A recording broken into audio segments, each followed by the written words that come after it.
homestand's gotten off to a good start, and it's a perfect day for baseball. Here as the Kansas City Royals come into town to start a 3-game series. They are struggling.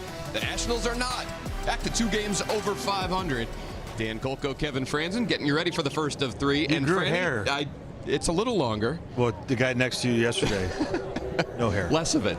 Franny, we came back from San Francisco, and there was a lot of talk about the loss in the last game at that ballpark. The reports of the Nationals' demise greatly exaggerated. They win another series over the Mariners. That's now 8 series wins in their last 10. They just keep plugging away. Well, it's a good test, right? Like it's not the demise, but you also wonder, what is the response? What are they going to be able to do? And then you go Friday night, you're going, no, that's not good.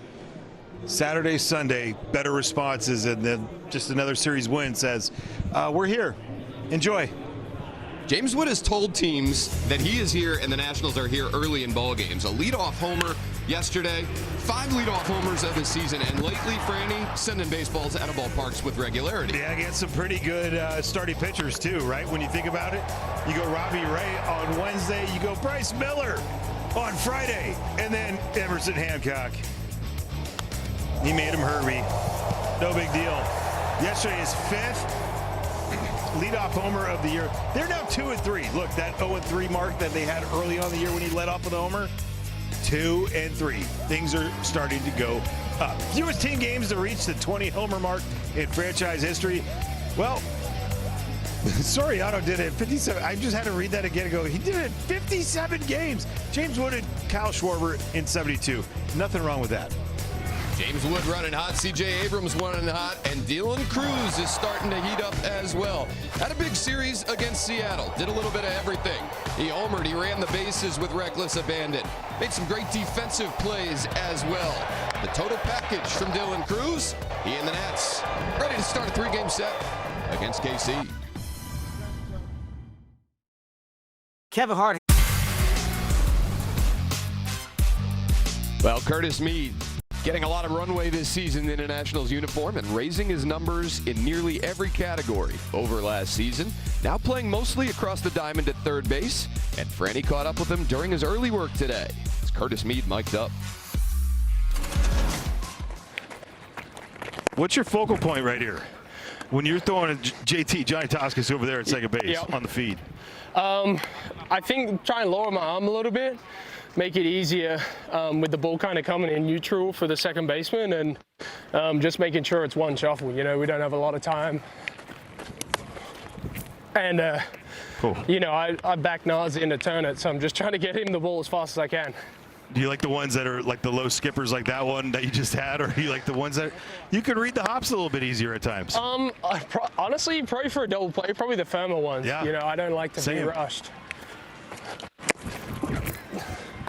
But yeah, no, usually just one shuffle and kind of the 3/4 arm slide to hopefully give it to me right on the money.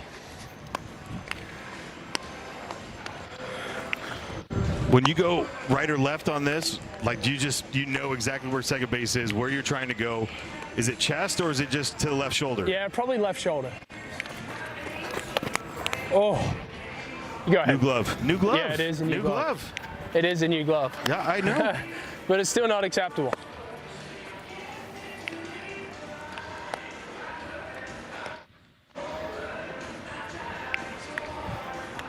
Do you like this American country music? Yeah, some of it. Not all of it, but some of it, definitely.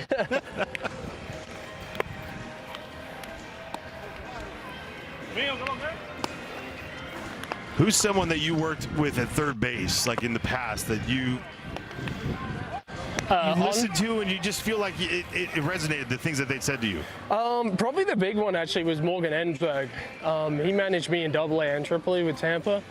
You know, and he obviously played third base to a really high level in the big leagues.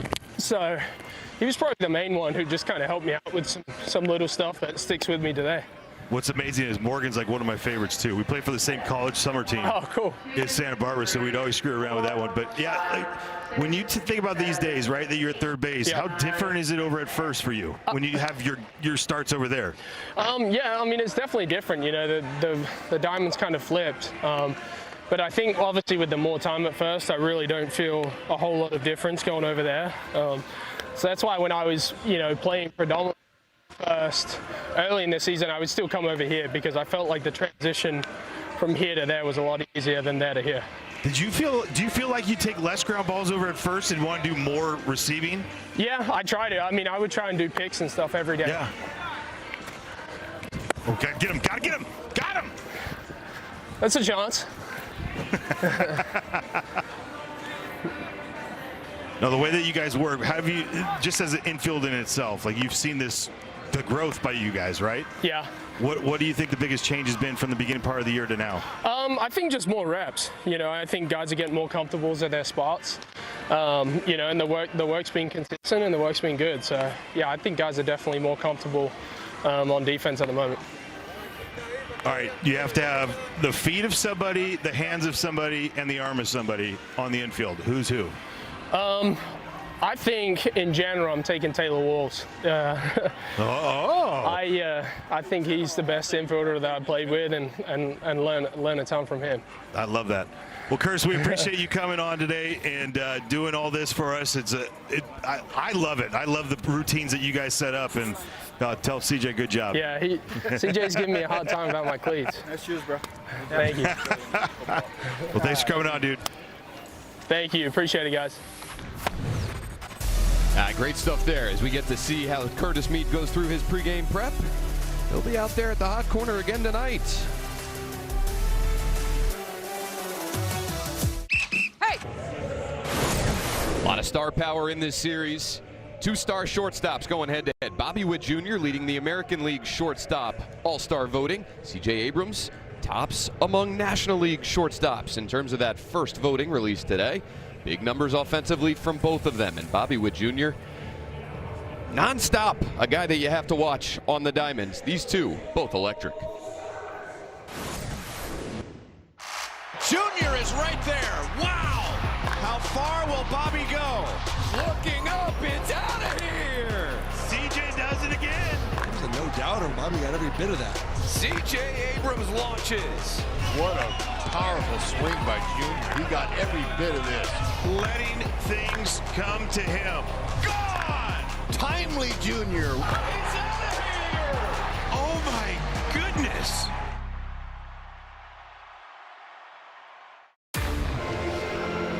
Beautiful evening here in D.C. Mariners have made their way out. Royals have made their way in. 76 degrees here at first pitch to start this three-game series. Let's check out the lineup for the Kansas City Royals. 29-43 on the season, scoring just 4 runs per game, second fewest in Major League Baseball, and a familiar face leading off for them, Lane Thomas. Back here in D.C., he'll play center field with the superstar Bobby Witt Jr. in the number 2 spot. Gaglione, Garcia, Marte, and Perez, the middle of the order, with Nick Lofton, Carter Jensen, and Isaac Collins rounding it out. And it's Andrew Alvarez on the bump today for the Washington Nationals, making his 8th appearance, 3rd start of the season, 1-0, 3.70 ERA. He's coming off a rough outing that he had against the San Francisco Giants where the walks became an issue. He's just got to attack the strike zone. 39% in-zone rate against the Giants, 57% strike percentage, 48% is league average when it comes to in-zone. Let's check out his StatCast 3D powered by Google Cloud for his pitch arsenal, slider, curveball, four-seamer, and the secret. I do think that he's got to establish his heater a little bit more tonight for him to get to be a little bit more effective. Get him on the fastball to get him off the slider, as the slider became a take pitch for Andrew Alvarez. The defense behind him tonight, almost like the usual here with Dalen Lyle in left field, Jacob Young in center, and Dylan Cruz out in right field with Mead, Abrams left side, Nasim Nunez and Luis Garcia Jr. on the right with Gabriel Ruiz behind the plate. Digging in Lane Thomas.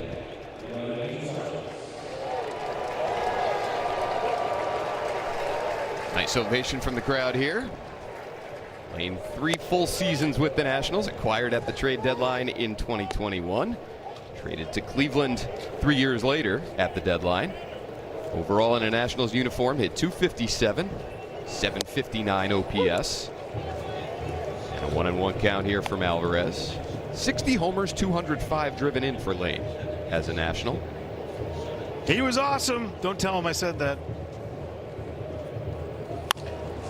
Ground ball out to short. His buddy C.J. Abrams will field it. Throw out Thomas for the first out tonight.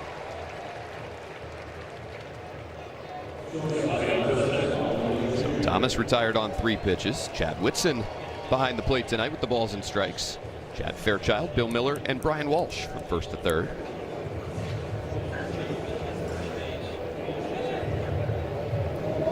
Bobby Witt Jr. now batting .287 this season, 9 homers, 28 driven in. Must see TV. And Keibert Ruiz wants to challenge that ball 1 call. That's not a good start.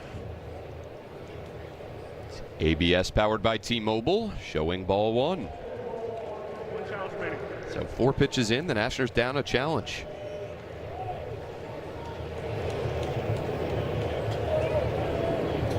Witt now 26 years of age. It's 5th year in the majors, and in his first 4, he finished in the top 7 of MVP voting 3 times. An All-Star, a Gold Glove Award winner, and a Silver Slugger each of the last 2 years. Slider in there to make it 2-1. And I'm thrilled, Franny, that Major League Baseball made the schedule adjustments that they did a handful of years ago, where now every team plays every other team just for situations like this, so we can see Bobby Witt Jr.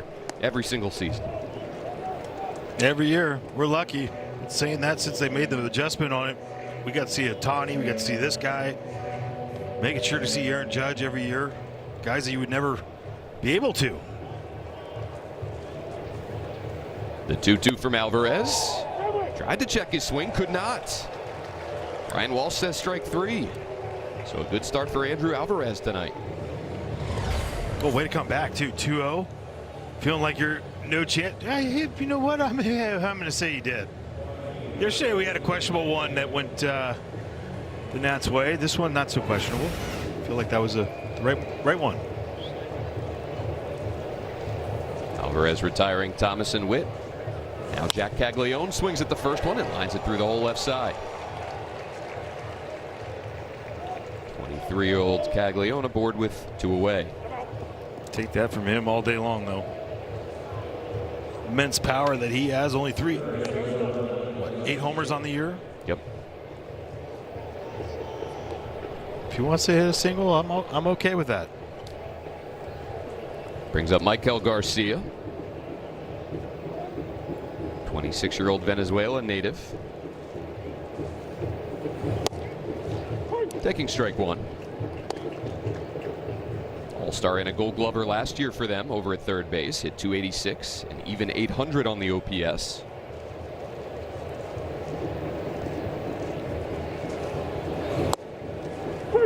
Another strike down in the zone, 0-2. Nicely done, nicely caught too. Nicely received by Keibert Ruiz behind the plate. Another good game out of him yesterday. Stacking them. Fouled off right side. Keibert's had stretches over the last few years where offensively or defensively he's looked especially sharp. Hasn't been able to maintain it. But this is now an extended stretch for him. 6 weeks or so. Consistent, solid play. Backdoor breaking ball just missed. 1-2. They got him the on catcher it. is challenging the ball call. Nats are going to be out. That was the second base umpire, the crew chief Bill Miller, who noticed Keibert Ruiz tap his helmet. Washington has no challenges remaining. He indicated to Chad Whitson that it should be a challenge, and now Blake Butera going to come out and argue. Catcher dip.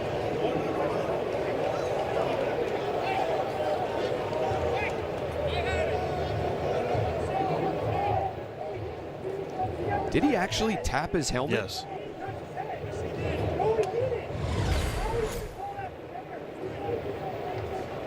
Blake Butera having a conversation with Bill Miller from about 150 feet away now.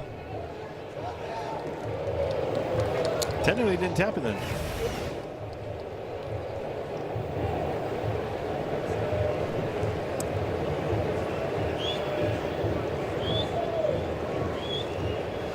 So the Nationals are out of challenges now.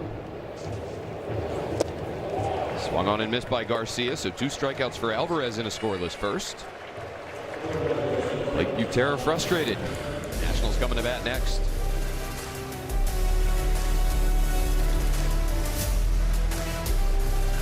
On 3. James Wood picking up his 5th leadoff homer of the season yesterday. The DH and leading off for Blake Butera here tonight with Garcia, Meade, and Abrams behind him. Dylan Cruz in the number 5 spot. Dalen Lyle going well, will bat 6th. Young, Ruiz, Nunez the bottom 3rd. As the Nationals face Mitch Spence, just called back up from AAA earlier today. Wood swings at the first one and sends it high in the air down the right field line, into the corner and foul. Not like his typical ball flight on long fly balls. In the air forever and comes down in foul territory. Well, and it was just too slow to him. 90. Well, for Mitch Spence, he's got an appearance here in the big leagues this year, but he's got 10 games started down in Omaha, where he was 1-4, the 42 2/3 innings pitched, 47 hits, a 6.54 ERA. Another one of those guys. Not a lot of strikeouts, not a lot of walks. He doesn't have anything to get you out. You have to believe that in the whole grand scheme of things. Called up out of necessity. Seth Lugo landing on the IL recently for them. The concussion IL after he took a 107-mile-an-hour comebacker off the head. Wood sends one out to left field this time towards the line with Collins giving chase, and that one's just foul.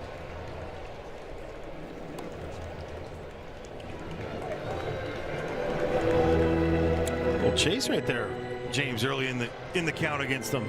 Don't get that too often here in the first AB. Thanks, Louie.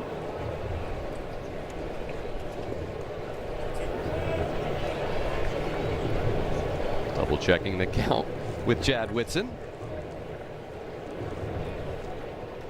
Ready for a 2-2 from Spence. Some more chase there on a curveball. Wood down on strikes. Let's check out that pitch arsenal that Mitch Spence had, and this is what he had in Omaha.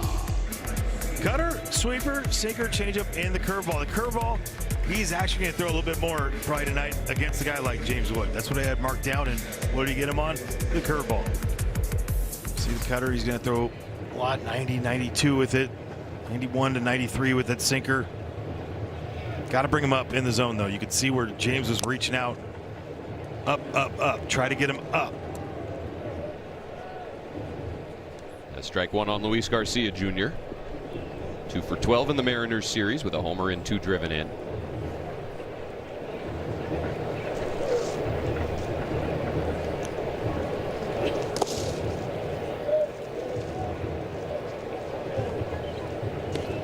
Spence really got roughed up 4 outings ago at AAA Omaha. Allowed 13 runs in 3 innings.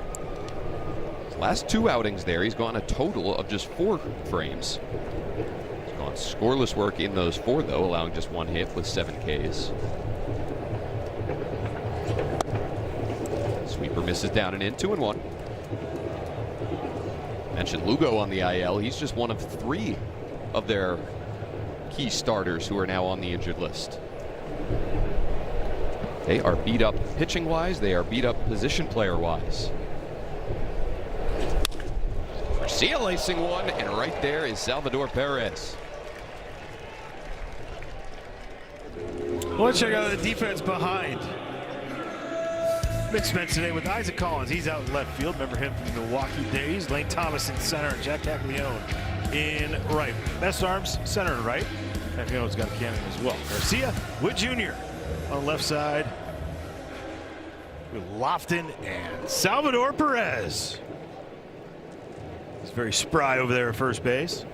Carter Jensen's behind the plate. He's used to facing high velocity coming at him.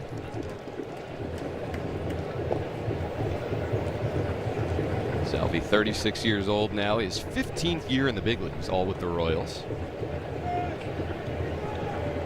Curtis Mead with 2 down. Behind in the count 0-2. Looking for his first hit of the homestand. And Franny, before today's game, you got to spend some time with him. You from up here, him from down there at third base as he was going through his pregame work. And yeah, he was down under. we appreciate him tossing on the mic and the earpiece to go through that with you. It was cool to hear you guys talk about how a guy goes into a big league ball game, what he does to get ready. On the right field line, giving chases Caglione, and it's out of play. Yeah, he was great. He was great.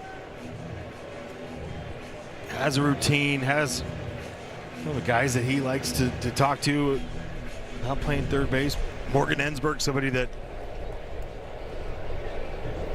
a lot of guys, if you were around that time, knew loved Morgan Ensberg, the way he played. Played good third base. He's managing now in AAA Durham. Just on the other side of it, I just can't get over how much the change from last year to this year, but a lot of it just dealing with one thing. The swing percentage way down. Allows a lot of things to happen in the good. Swing at strikes. Name of the game.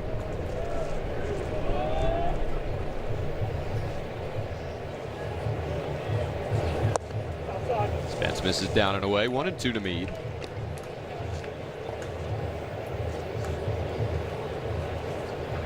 Heard that refrain about so many Nationals hitters this season, and even so many prospects down on the farm. Strike zone command, pitch recognition, and zoning in on what you want to hit. So important. What's you got on spray chart this year for him?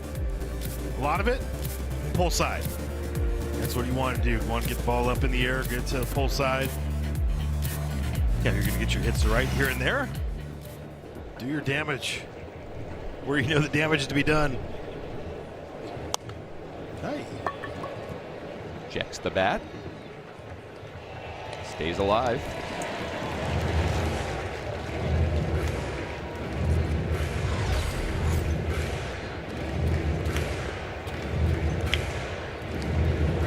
I think that's full extension right there.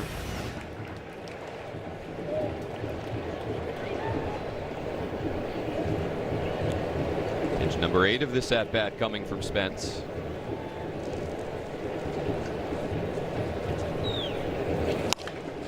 Grounded hard out to short. Bobby Wood Jr. from the outfield grass. There's that cannon. So Spence goes 1-2-3, bottom 1.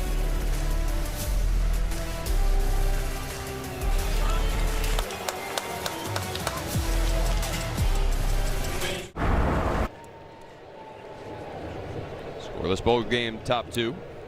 14 pitches, 10 strikes for Andrew Alvarez in the first.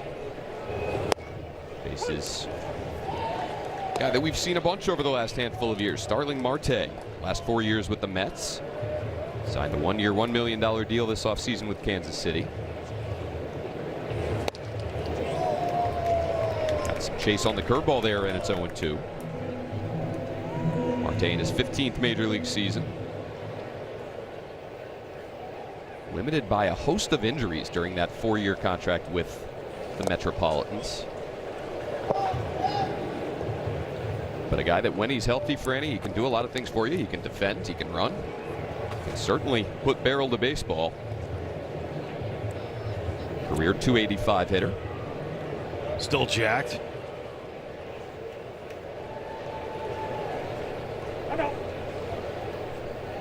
Yeah, we're in the 2012 AAA All-Star game together. I think everyone was like, who's this guy? And then you started sitting, you're like, well, that guy's good. That guy's better than everybody. Got it. Back to the curveball for Alvarez, who's got 3 strikeouts through his first 5 batters faced. Alvarez hoping to replicate the outing of Miles Michaelis yesterday. He is the feature of our Old Spice Fresh Stats. Michaelis yesterday, 7 scoreless innings in relief, and now in his last 8 appearances, 40 2/3 innings, he's pitched to a 3.32. That whip under 1. The fastball velo has ticked up. The success has more than ticked up. It has leapt up for the 37-year-old righty. And Franny, yesterday, tremendous work after the opener, BJ Poole. Yeah, he was great. He pounded strike zone for a while. Salvador Perez, a high fly ball out to left. Dalen Lyle will get behind it and come in for the second out. This is that same as Last homestand. what series was that? They all mix in now. Who's before the Marlins? Before the Marlins was San Diego. Yeah, that was the San Diego's, because where Dalen went to the wall, Yeah. put his back against it, and next thing you know, James lost a homer because of it. That was fun. Great times. I mean, pretty much the entire game, he was over 70% first pitch strike until the last couple hitters. He was 15 and 23. He kept everybody on their heels yesterday. 1-1 to Nick Lofton. He was great yesterday, and then he was great pregame with Alexa Dat. Alexa, you had him throw it to break after your interview with him, and I thought he did a pretty darn good job. And I threw in a bunch of numbers just to try and throw him off, and he crushed every single one. It was awesome. There you go. He also has this goatee going, guys. You saw the mustache in the full screen.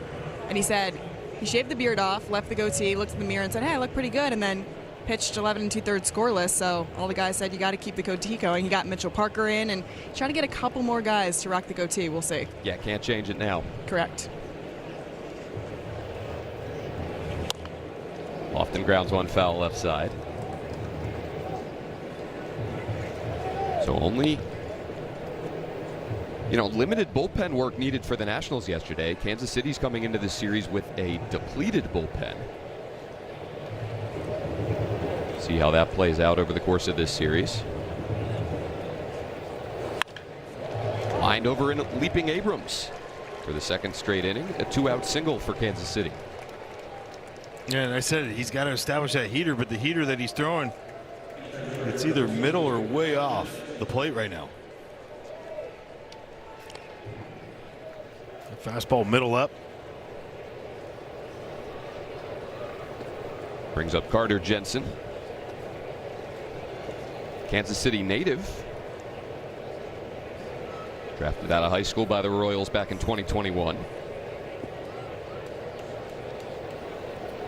Got 20 big league games last year. Did an even 300 at 941 OPS. And currently riding a career-high 7-game hitting streak entering this series.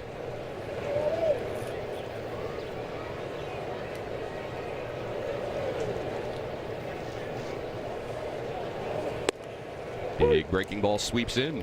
0-2.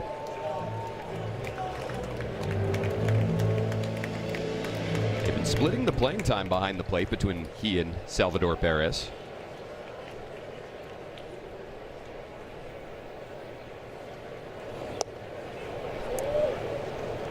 It's interesting talking to some Royals people, Franny. They say that sometimes when Carter Jensen goes out to the mound to talk with the pitcher, if Salvi is playing first base that day, he'll come to the mound and he might lead the mound conversation. Which is awesome.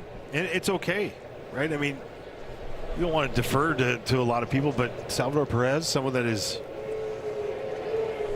it's not just about time that you've had in the game. It's the respect that he commands in that room just in general. And it might help out Carter in talking to the guys anyways. Just hearing how Salvador might come into the approach it.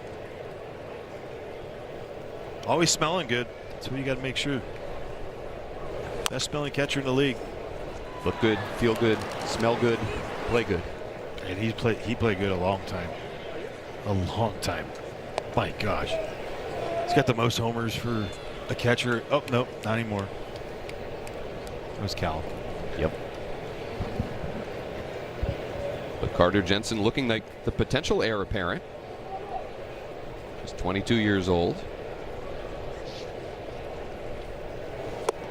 Got him. So he flipped in a couple slow curveballs, then goes with the firm slider to get Jensen. 4 Ks for Alvarez, and here comes CJ Abrams.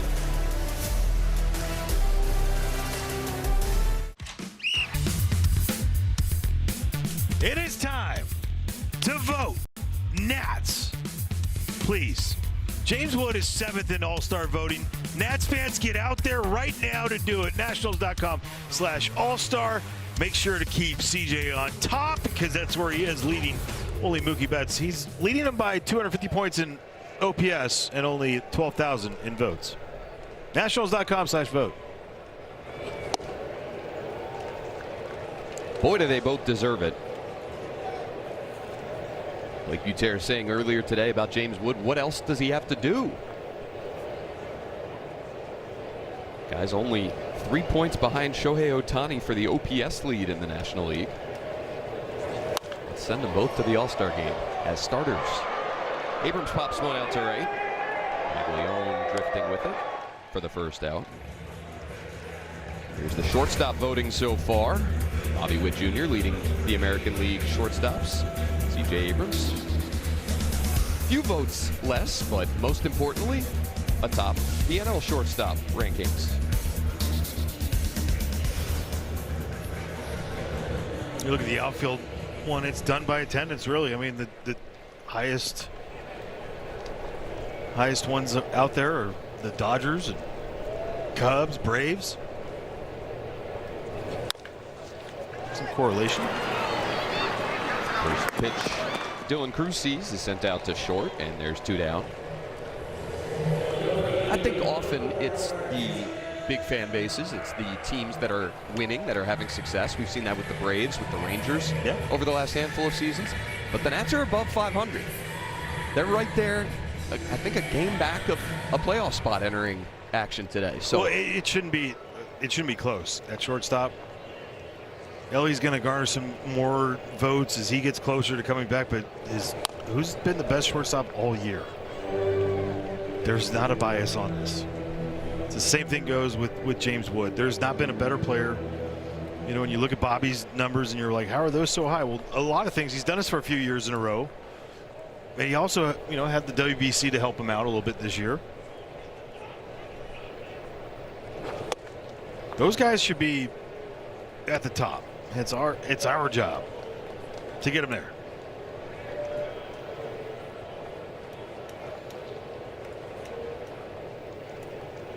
Dalen Lyle bats with 2 down.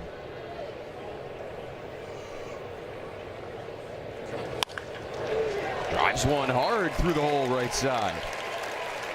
Dalen Lyle continues to swing a hot bat, batting .333 his last 12 ball games and a hit in his first debut of this series. A little changeup gets it up in the zone. First one I feel like they're swinging at up in the zone. And that being thigh high, that's the up.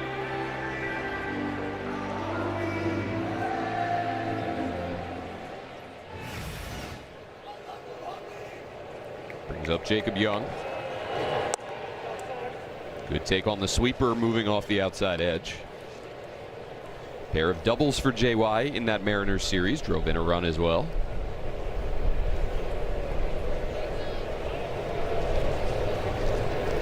Short lead for Lyle over at first. As Young sends a fly ball out to left. Watch how far it just comes out. Is Collins. Jeez. Still coming in. And makes the catch for the 3rd out, bottom 2.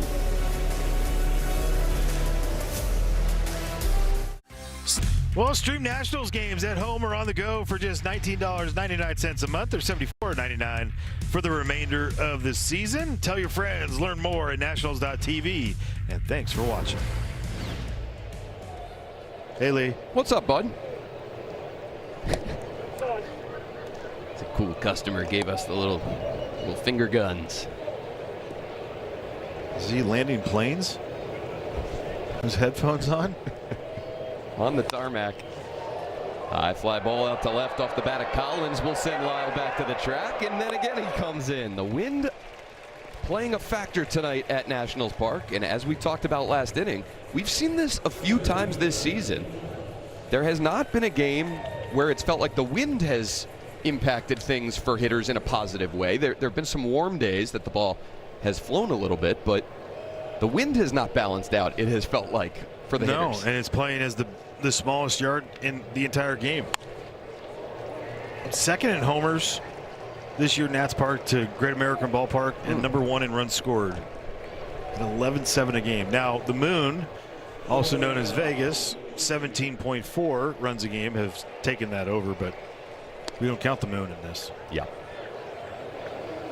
Feel bad for the pitchers who had to take the mound in that series. Well, Kyle Harrison did, and he responded very well yesterday. He gave up, what, 8, 9 earned runs there, and then shut out the Phillies.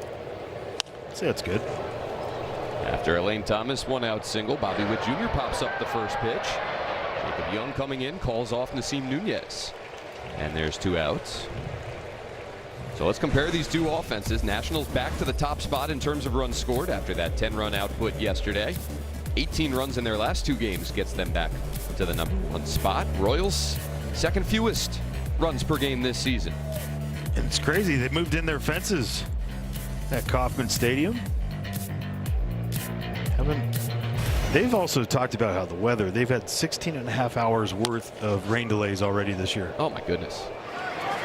Alvarez hops off the mound, and he gets the speedy Caglione by half a step. Well done there by the left-hander.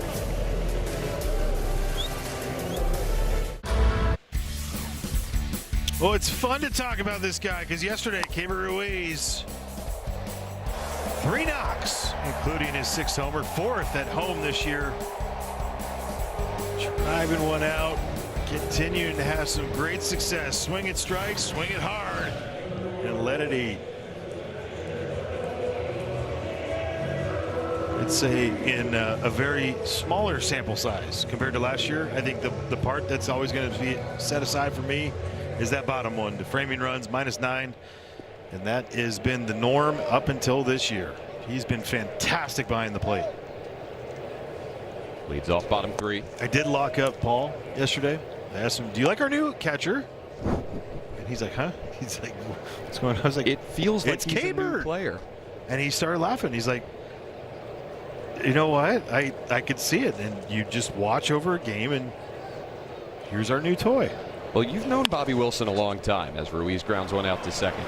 I'm just getting to know the Nationals catching coach over the course of the last few months, and I had a good long chat with him earlier today. Real jerk. Yeah, fantastic guy, longtime baseball man, and good baseball man. A really good baseball man, a really good catcher at the pro level, at the major league level. And I asked him about Keibert and what he feels like has been the biggest factor in his overall progression this season. He said that some of it is that the coaching staff has shown Keibert and really all of these players that they're the same guy every day. They're going to approach them the same every day, not be really harping on him about something and angry about something one day and then change their tune the next day. And know the players learning that the coaches are trying to help them become the best player they can be. It's all about the player. But he gave Keibert a ton of credit as well for being open to being coached and to being molded in a different way. And it kind of sounds like, after hearing him talk about it, that the offense has followed the defense, that they were able to build up Keibert's confidence as a defender, as a catcher. We've talked about how pitchers now love throwing to Keibert, how that has been a big improvement. And then his personality started coming out more, and Bobby's talking about how he hears Keibert joking a lot more and how he's just a different personality this year as well. And then it all kind of filters down from, I guess, the defensive improvements that they've helped him make. Yeah, I think it's huge. I think that's the biggest thing, is comfortable. Finding ways to talk to him. Not saying you can't do this. Instead being like, look, you can do this and we have a plan set for you to get there, to get to that point. That wasn't the case in the past. And that's an absolute truth. You can't deny it. We were around too long to see it. See, Nunez flips one over the head of the third baseman Garcia, and an one-out single for him. I just think that when you tell a guy, like, okay, let's not worry about it because you can't do it, all right? Well, why not? Why can't we accomplish this? You're a professional athlete.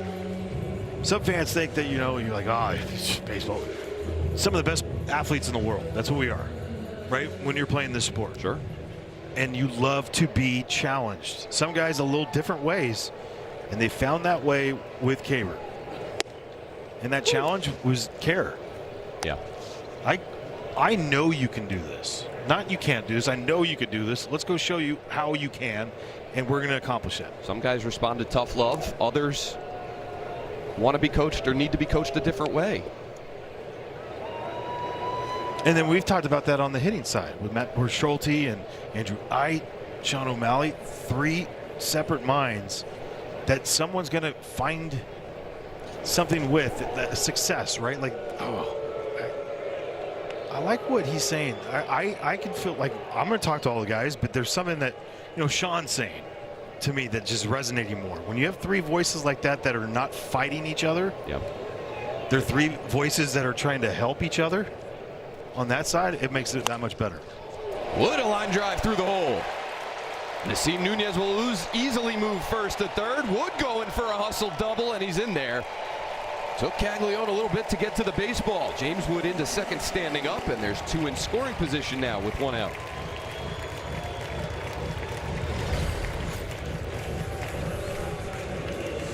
Well, gets a breaking pitch on the outside part. That's what they struck him out on. How about let's turn this one around. MLB.com/vote. Please get James Wood on that roster. I feel like I do that 9 times a game, and I'm going to continue to do it, so you could tell me to do it. Does that count as a vote every time you say it? It counts as your max 5. I have different emails for every time I say it. There you go. Ball gets away from the catcher Jensen, but Nasim Nunez does not break for the plate. 17 doubles on the year now for James Wood.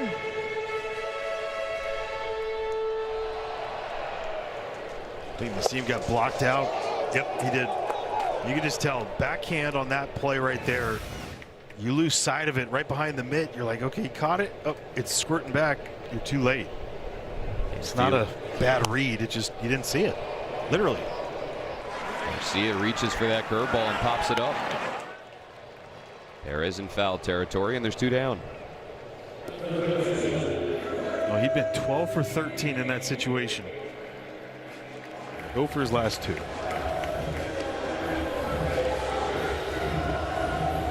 King falls to Curtis Mead now.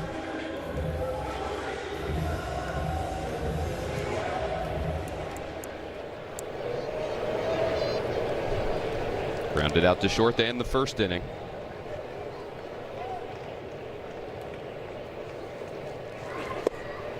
And takes ball 1.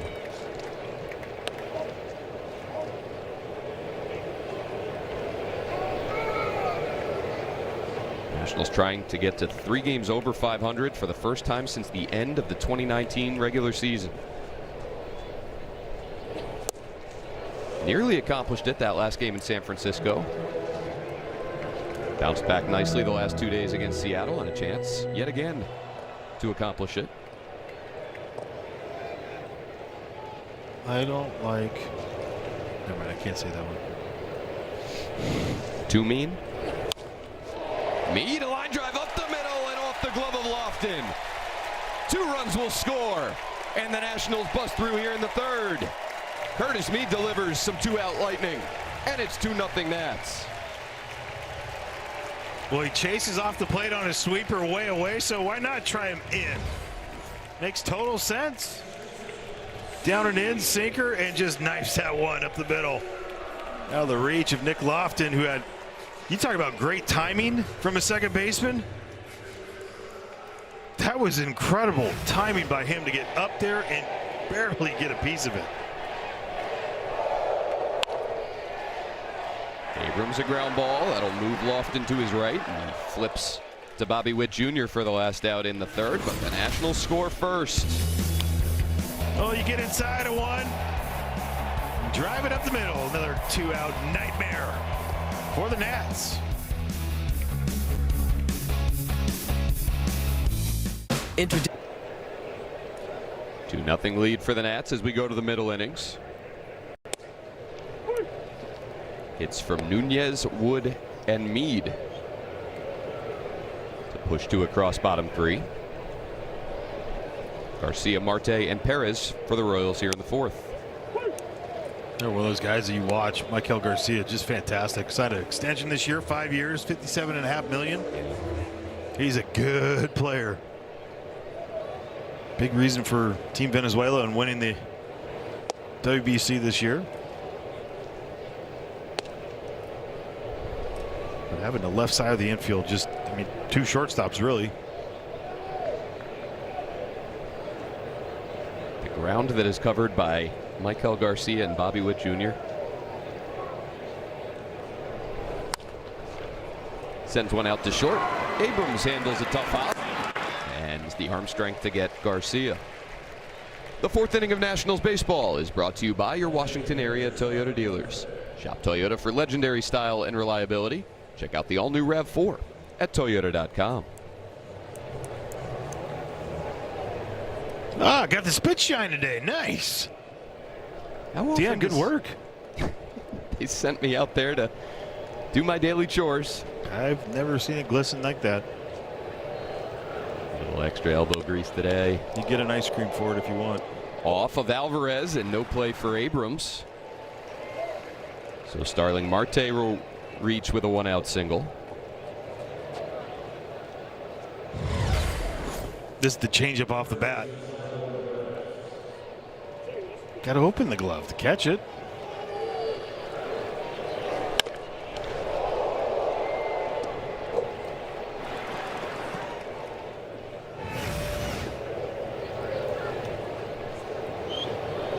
So an infield single for Marte. And now here's Perez.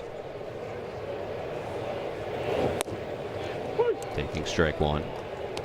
312 career homers. Over 1,000 career runs batted in.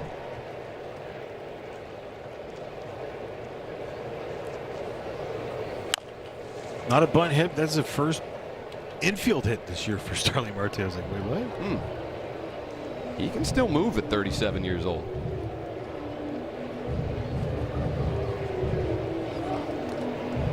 That belt's glistening. Much like the RAV4.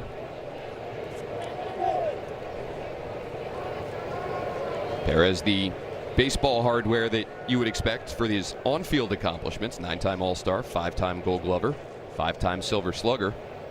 Also a Roberto Clemente Award winner for his work in the community.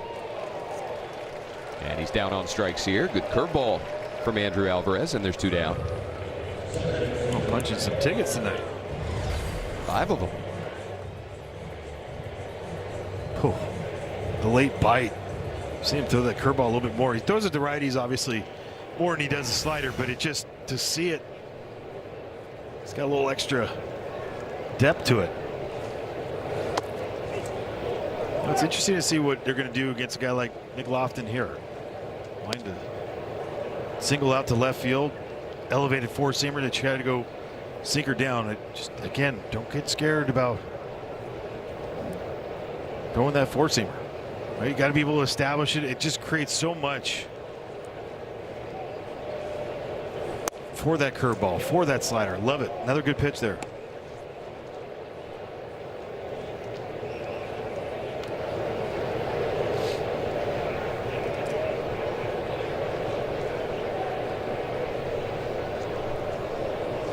Alvarez is 2-0. Lofton out ahead of the slider. Well, the Royals have the lowest slugging percentage in the majors against breaking balls.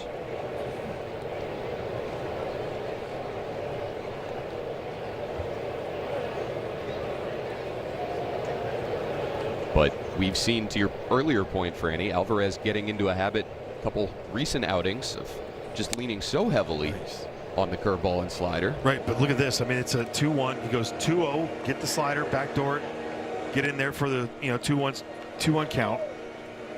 Pepper a four-seamer straight in, like off the plate, make him chase. Now that opens up the outside part for that curveball, if he wants to go there. But he's just like staying patient with this, not worrying about, and I love it for Cabert too, because this goes on him. Not shying away from throwing him that fastball just because he hit a hard single out to left field.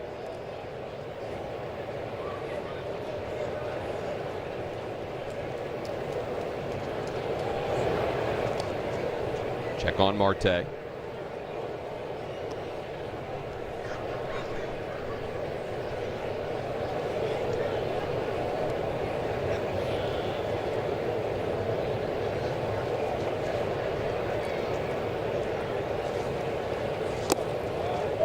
Plays off the curveball, does Lofton, works the count full.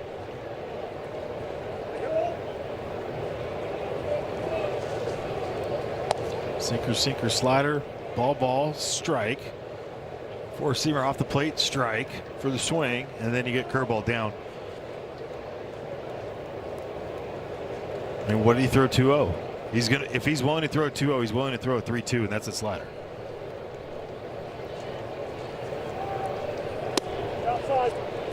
Just missed the outside edge with a curveball. Marte might have fallen asleep at first. He was not off on the pitch in a 3-2 count with 2 away. But he reaches second on the Lofton free pass, and now 2 on with 2 out for Carter Jensen.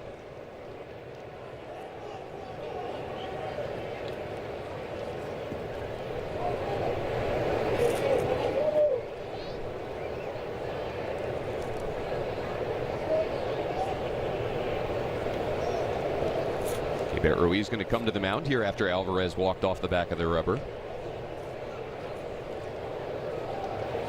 This was given by the dugout.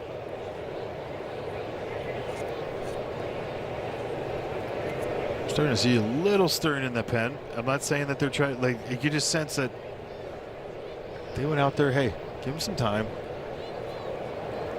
If he's not talking right away, that means that they went out there, they had a plan for him. But I think when you get to that third time around, it's different when you face Lane and Bobby Witt. We know Lane might not have the numbers this year, but Lane against lefties in his career. Yes. Yeah. A problem. A problem for the pitcher. For the pitcher, that is. Curveball could have been strike 1. Called ball 1 by Chad Whitson.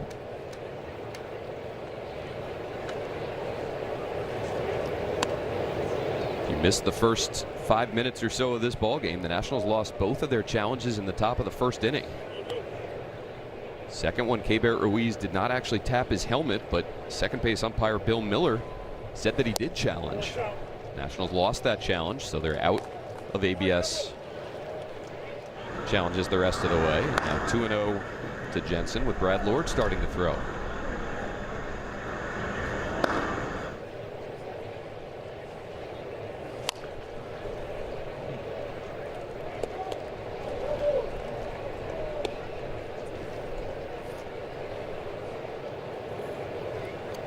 Pitches just a couple days ago for Brad Lord in his 2 innings of work, already up. It's fun to see how they've managed Brad Lord, Mitchell Parker, and no back-to-backs. They've done their extended work. And right now in the pen, Gus Varland's only had 3 back-to-backs. You have 7 out of Richard Lovelady, and his are opener, and relief roles type stuff. He has the 3 in a row. There are a lot of fresh guys there. Off the glove of Nunez on a couple of hops, and that's going to get Kansas City on the board. Marte comes to the plate. You see Nunez went to backhand that firm ground ball and couldn't get it in the pocket. 2-1 as Jensen plates a run. And this has that little inside out spin, moving away from him. This is where you take one extra step. You feel like you settle. You feel like you haven't. You reach just enough. See how he settled? If you take that one extra step, you get in the pocket. Right there, settled. And goes for the long reach. And that is the issue. Made that play so many times, the same exact result. And they always tell you, one more step. Like I'm right there. It's right in the middle of me, but then it's not. You feel like you're going to get it just on the right of your foot. Ends up being a full reach. Error on Nunez. No RBI to Jensen. And it's 2-1 Nats. Nick Lofton went first to third on the play. So he's at third. Jensen's at first for Isaac Collins.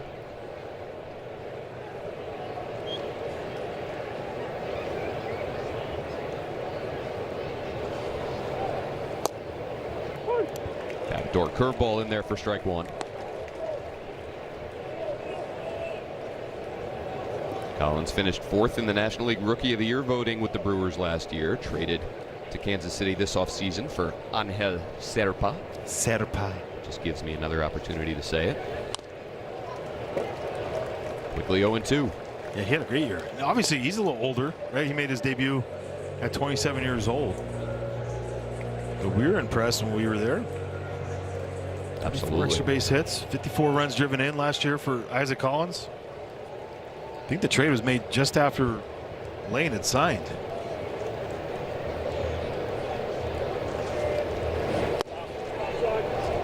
That could have been strike 3. They had a challenge.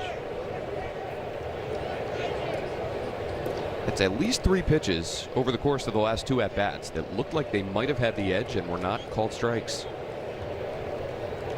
1-2 now to Collins.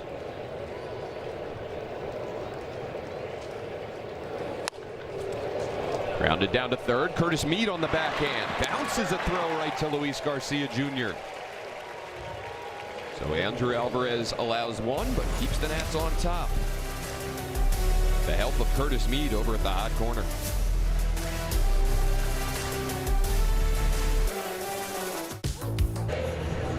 Two 4-1 Nats, 1-4-0 Royals as we go to the bottom of the 4th. Cruz, Lyle, and Young for the Nationals.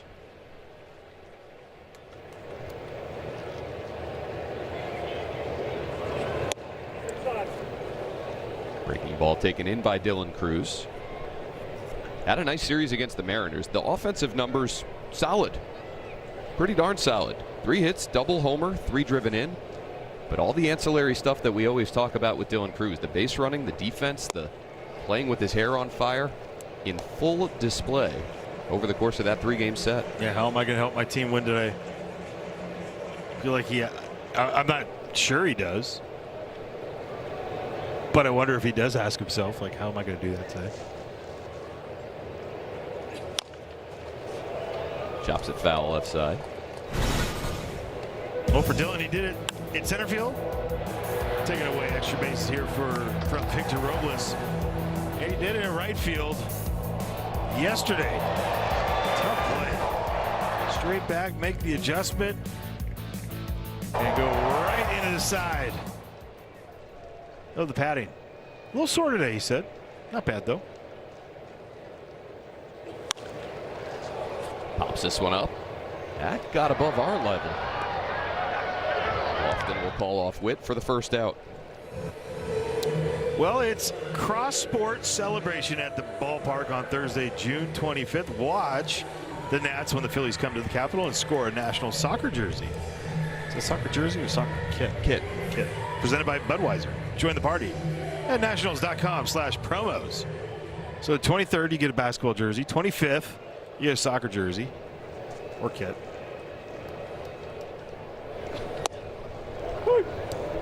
Got it all. You get added points if you like wear shin guards and stuff, you know, the game. I think that'd be cool. Spikes, although not the hard spikes in soccer. You mean boots? Boots to go along with the kit. Dalen Lyle singled to right field back in the second. Take strike 2. He 2 with a pair of extra base hits in that Mariners series. Double and his 3rd triple of the season.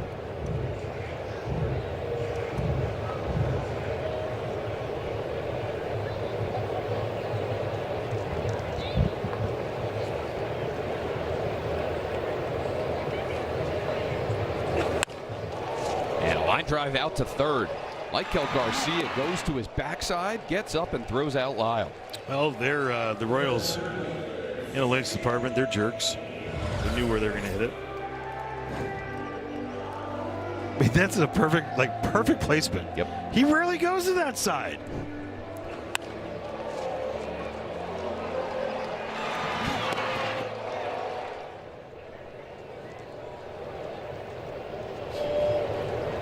I just say that because it's wild when people get mad that they bring out a card out of their back pocket. Instead of seeing a coach like wave no, this way, 2, in, 2, back 2. No, left to it, this way. In the end, what's the difference? What's the difference? Nothing, because it's a fantastic play. And great scouting. Yep. And another test for Garcia. Spins all the way around this time and throws out Young. We know Bobby Witt can pick it. We're getting to see Michael Garcia in action here tonight. Couple sparkling plays in a 1, 2, 3, 4.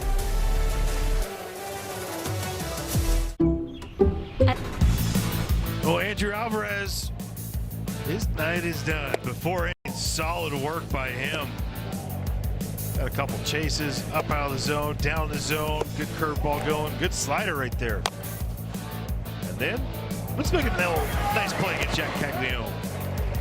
Good pickup by Louis. And for Andrew Alvarez, that will be it, as Brad Lord is the first to be called upon. Clearly not wanting Andrew Alvarez to go third time through with a couple righties atop the KC order that dominate left-handers. So it's Lord to face Lane Thomas, to be followed by Witt and Caglione.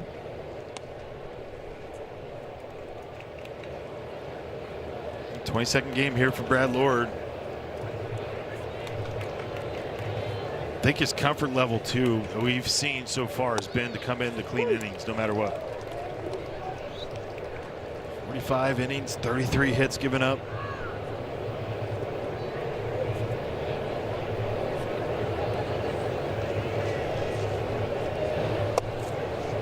Sweeper misses away to Thomas, 2-2.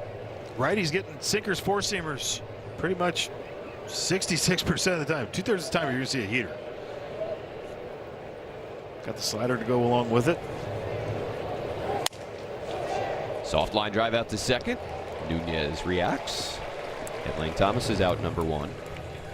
Lane career batting .288 against lefties. His OPS against lefties close to 200 points better than it is against right-handers. So Lord retires him for the first out, top 5. Now has to deal with Bobby Witt Jr.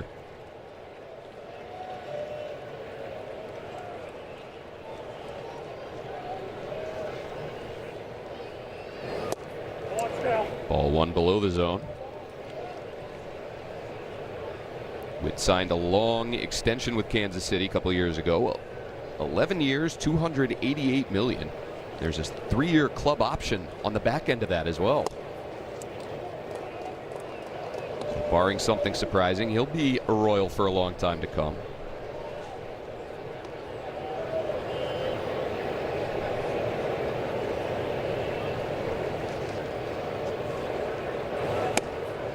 .3-0 to him. Just a freak of an athlete.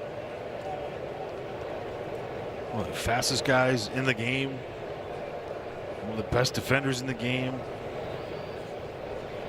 Argument to be made, most best all-around player in all of baseball. And Lord walks him on 4 pitches.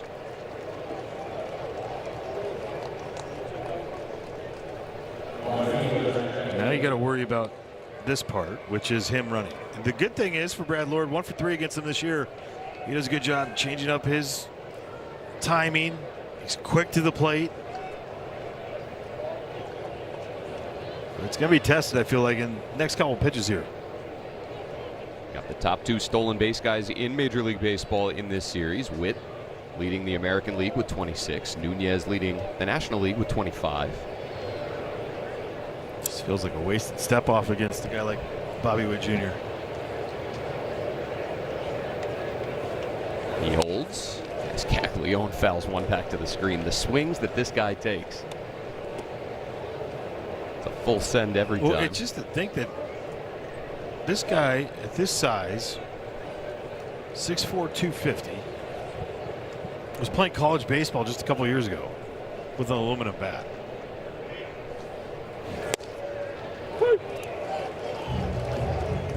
I watched some games when he was at Florida. He had some balls that you're just like, it's like, if you're first baseman or second baseman, you're like, if anyone says play in, you're like, no, I'm good. I'm good, guys. I'm in. I don't want to die tonight, thank you. Line drive out to right. That'll chase Dylan Cruz into the corner. Witt's going to fly to third and have a stop sign held up by Vance Wilson. So a double from Caglione puts 2 in scoring position with 1 out, and well done by Dylan Cruz to get that one in quickly. Man, that's doing some good scouting on their side, because the feed was great from Dylan Cruz, and we know who he got it to. Watch Bobby Witt taking his great routes around second base, getting around to third. Being forced to stop right here, but watch the seam. I mean, it was hit him right in the chest. Everything goes in. I feel like if he bends down to get that, if he jumps up to get it, they're sending him the whole time. Infield's in for the Nationals here as Lord fires strike one to Michael Garcia.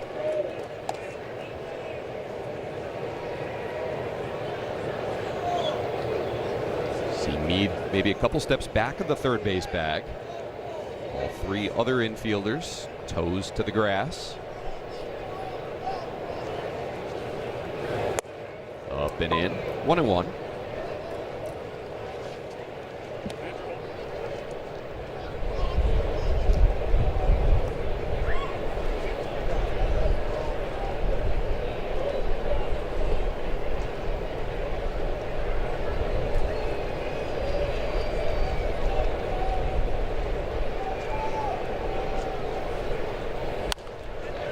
Fouled off right side, 1 ball, 2 strikes.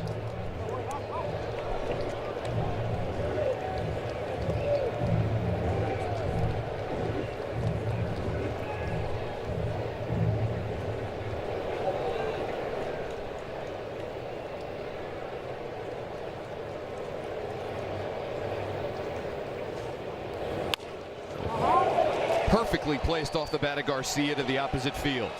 That'll bring in 2, and the Royals have taken the lead here in the 5th. Lord got him into a 2-strike count. Garcia, just a little roller right side, and it plates 2. This is how you get in someone's kitchen, but next thing you know, getting in someone's kitchen with guys back makes it an easy out. Guys in, base hit. It's good pitching by Brad Lord, just a fight by Michael Garcia just to get the ball in play that way. He's up to 30 in the RBI column now. Ground ball out to Nunez. This should end the inning. They'll tap the bag and throw out Marte for a 4-3 double play, but Kansas City has its first lead of the night. 3-2 going bottom 5. Let's go. You know, Dan, you can vote every day to make your favorite Nats players all-stars. Tell me more. Well, take out your phone, hit the camera, and scan the QR code to cast your 2026 Konami eBaseball MLB All-Star ballot. Or visit MLB.com/vote or Nationals.com/vote or just come to the ballpark. Enjoy them. Somehow Keibert Ruiz hit that baseball. Held it off for strike 1, so the Royals have a 3-2 lead as we play on bottom 5. Ruiz, Nunez, and Wood to bat here.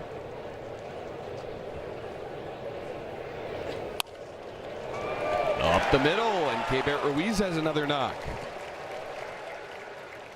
Ruiz now 5 for 9 on this homestand, and he's aboard to lead off the 5th. James Wood to bat in this inning. Alexa Dat, you have more on the National Slugger. Yeah, Dan, we asked Blake Butera about his thoughts on James Wood being 7th currently in the NL All-Star voting, and he said, listen, I'll start with CJ. It doesn't surprise me, CJ leading for shortstops, but the surprise is James Wood at 7th. I don't know what else he needs to do. He's got the 2nd best OPS in baseball behind Shohei. He's only 23 years old. His defense has been better. He said, I think Woody is very, very much deserving to not only be a definite All-Star game participant, but also he should be in the MVP conversation as well. And anyone that's in the MVP conversation up there at the top should, I believe, be in the All-Star game. They sure should go hand in hand. Thank you, Alexa. Well, he'll be in the All-Star game. It's just a matter of, can we do enough on our side? I know I'm doing it. My As side. am I. Make him a starter. Make him a starter. It's on us.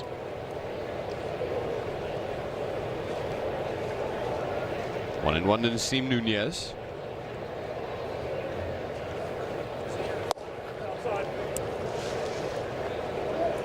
They took the error away from Nunez on that Carter Jensen ground ball in the 4th inning. They what? Yeah. And Nunez going to pick up a hit himself. Ruiz will turn around second. He'll test the arm of Caglione. Fires late, and it's cut off. So Ruiz slides his way into third safely. Nunez over at first. 2 on with nobody out for James Wood. I love when Gabriel hits another gear. He like hunches down. You can see his neck curl down, and he gets going. Nice job right here by Nasim Nunez. 2 knocks on the day. 6th 2-hit game of the year. 7th multi-hit game of the year. See it? Like it's in that little. I think he's trying to draft off someone for wind resistance. Appreciate it. Nice job, Gabriel.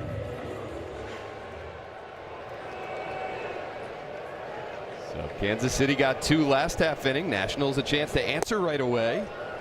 Nunez started, then stopped at first. Saw Jensen come out of his crouch on ball 1. Jensen kind of gets caught up with not great times by pitchers. 6 of 25 throwing out runners, but he's got a cannon. 84 miles an hour, 1.9 pop time for the second. Huge lead over there for Nunez, who dives back into the bag. Well, he's got what? 3 picks over there, so he understands what the move is of Mitch Spence. When you see both of a base runner's feet beyond the cut of the grass there, you know that's a healthy lead. Nunez holds as Wood takes ball 2. Oof. Mason Black starting to throw for Kansas City now.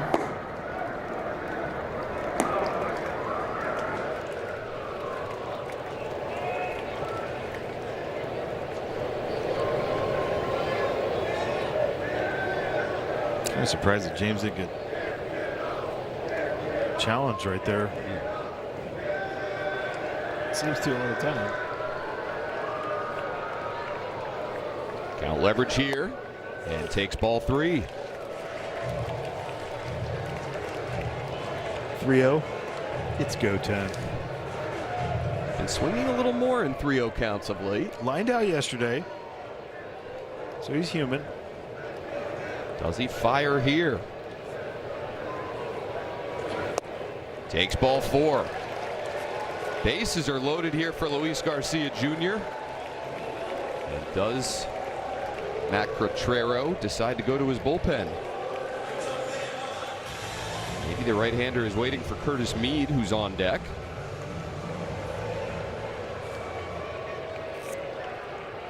It'll be the pitching coach Paul Hoover to come to the mound. Sorry, Brian Sweeney. I was about to say. I wasn't going to let you do it. Paul Hoover, he's the bench coach. All right, we have some fun ones here. We tend to do the swing speeds and the arc, the path. Well, I like to do it on, we know where he likes the ball up in the zone. You see that path, it's very quick.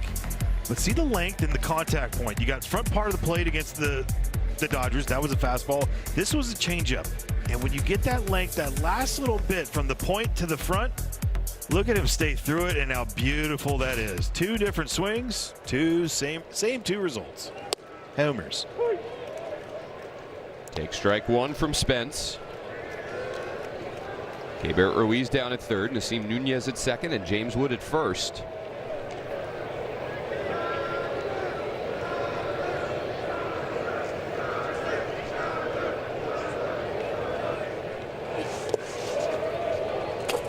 Got away from Jensen, but not far enough. Ball and a strike.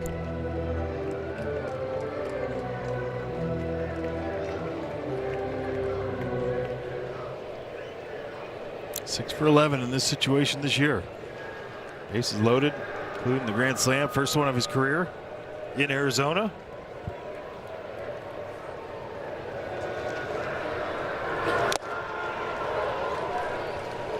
One and 2. Just feel like for consistently throughout the lineup right now, just way too much chase. Feels like that at least.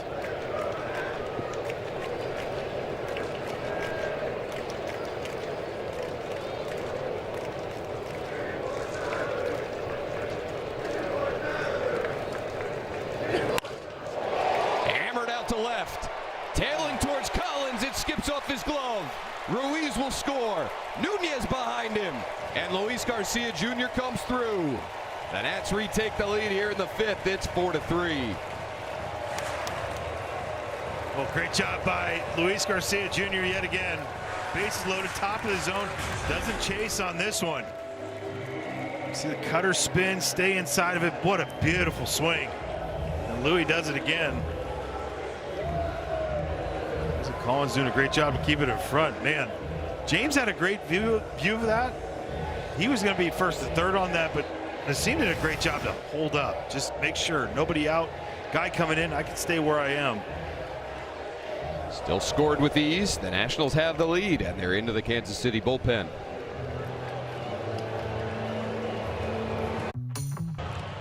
Welcome back. I checked in with Luis Garcia Jr. the other day, asking what's changed as of late because he's had some success at the plate. He said, I've been hitting the ball hard this season, 106, 108, 110 exit velocities, but they've been on the ground. I'm working with the hitting coach to try and get the ball more in the air because I hit it so hard. In the cage, working to hit under the ball and to think less when I'm in the box. That's why the other day, guys, when he got that changeup at the bottom of the zone, he's got under it and sent it into the seats for the go-ahead home run, but changing his mentality at the plate as well.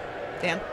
Thank you, Alexa. He's given the Nationals the lead, and now Curtis Mead will bat against Mason Black, first Royals reliever we see this series. Mason Black, 11th game on the year, 2.63 ERA. Those are all good numbers. High walks. You see that and you're going, okay, wait him out. If he's going to go 2, that's like, hey, good for him because he's got to be able to get there. The walks have been an issue. 1.68 whip. Wow.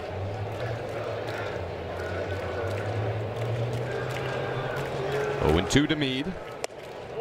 Lays off the sweeper for ball 1.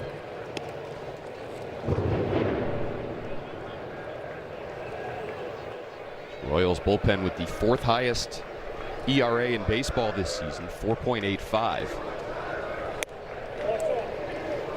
2 balls, 2 strikes. Coming off a tough homestand as well. Their bullpen threw nearly as many innings as their starting rotation did.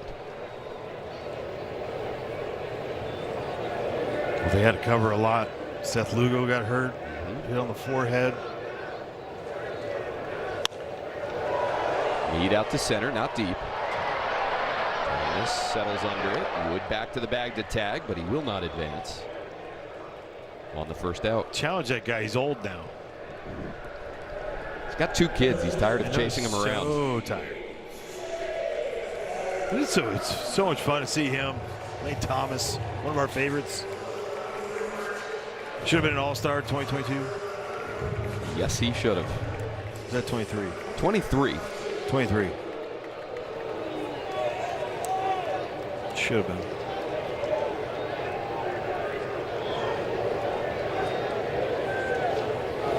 One out for C.J. Abrams, who takes strike 1. Yeah, off the plate, can't challenge. Brandon Barrett.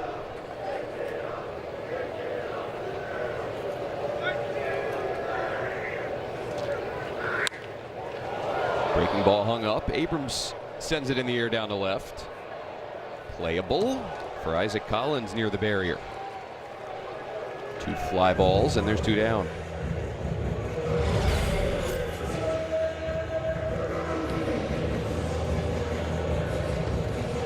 Good play over there. I still think it's easier in that corner when the ball goes up a little higher. When you know the railing's there, but it's at your knees, that's where, I don't know, that one used to sneak up on me all the time. Because you're mindful of getting that's taken out? It's easier to like sense like yourself going across like somewhere and seeing the wall and being, okay, you're going to hit that, but when it's at your knees and you feel like that's going to hurt quite a bit. This might seem like a silly question. Any fear of fans getting involved on the low wall situations, or not something you think about? They're in play. Kids, yes. Honestly, if there's kids there, you recognize that when you're out there. Good take by Cruz. 2-1 the count. Usually it's the person that you're like eyeing on the road that maybe talking a little too much. Just hope there's a ball that goes over there. Oh, sorry about your beer, sir. Unnecessary dive. Oh, man. 3-1. Oh, that was your hot dog, too? Sorry.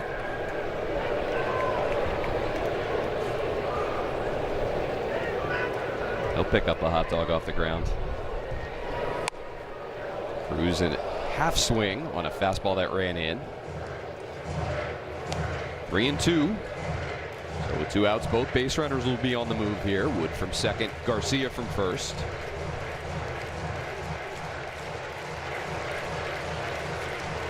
Nationals have taken a 4-3 lead here, bottom 5. Garcia picking up his 44th and 45th RBIs of the season. Cruz looking to add to the 1-run advantage on a 3-2. Pulls it down the line, hooking, fair down the corner. Out of here in the blink of an eye for Dylan Cruz. 3-run shot off his bat, his 4th of the season. And the Nats have exploded here in the 5th inning and now lead 7-3. Well, what a great response. Boom. Boom. What a great response. 5 two-out runs today for the Nats. And just the middle slider that he just demolishes. 108 at 22. We like to say that is just a beautiful line drive.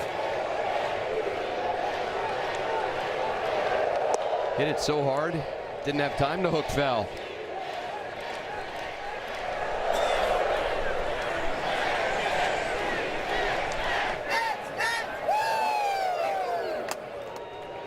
Dylan Cruz is starting to heat up, boys and girls. 1-1 to Dale and Lyle.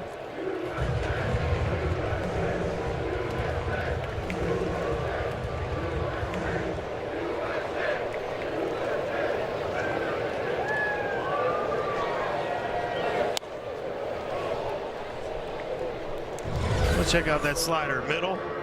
See it spin right there and just into the pass, staying flat through it. Absolute bullet.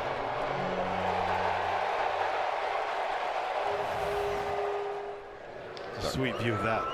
3rd homer in his last 9 games. Is that the Birdman on that one? Lyle out to left. That'll back up Collins near the track. But the Nationals get 5 in the 5th and retake the lead. Dylan Cruz, number 4 on the year. Starting to heat up. Oh no. I gotta catch it. 7-3 Nats.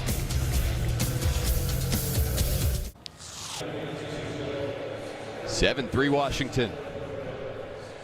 They answer the Royals' 2-run top of the 5th inning with 5 in the home half. And lead 7-3. Multi-run innings, right? I mean, yeah, it's stacking them.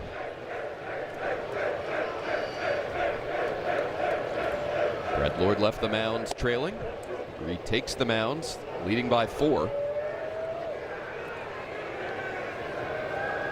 Another close one called the ball to Salvador Perez.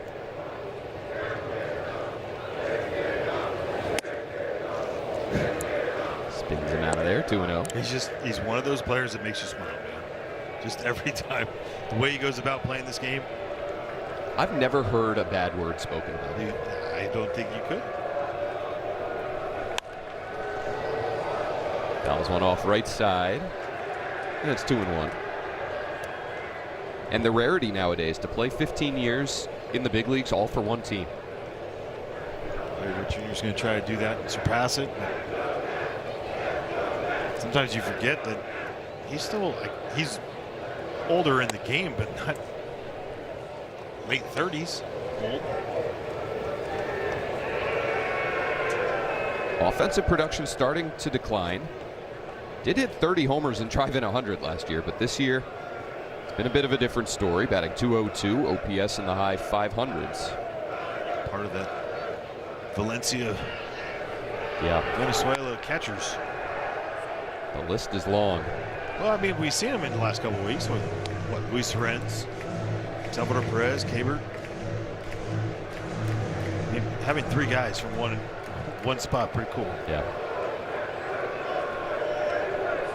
3-2 now to Perez. Grounded out to second. You see Nunez to his left, and he throws out the longtime Royal. We'll celebrate the start of summer with no ticket fees from now through June 22nd. Ticket fees for Nationals home games are on us. Visit nationals.com/June. They're at it again.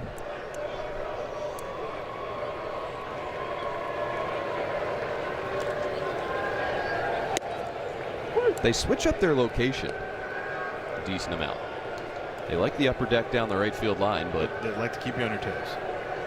in foul territory this time. Often fouls it off his leg. 0-2.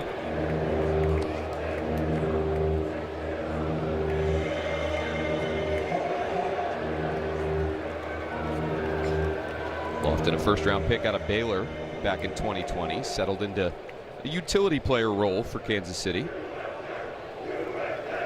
Play anywhere on the infield.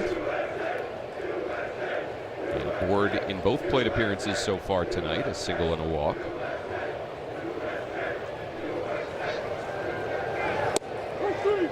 Called strike 3. Brad Lord picks up a strikeout of Lofton, and there's 2 down here in the 6th. Watch this perfect slider down and away. Nails it.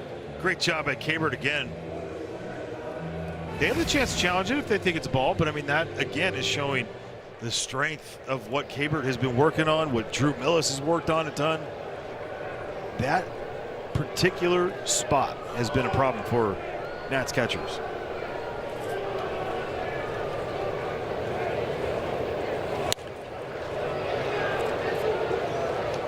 You can see significant growth or progression. Per growth? Yeah. Oh, I like per growth. New word. Over the course of a couple seasons, to see it over the course of a couple months at the major league level is really kind of shocking. The immediate changes in a positive way for Keibert Ruiz and Drew Millis. Another good frame by Ruiz, and it's 1-2 on Jensen. That is absolutely stealing it, too.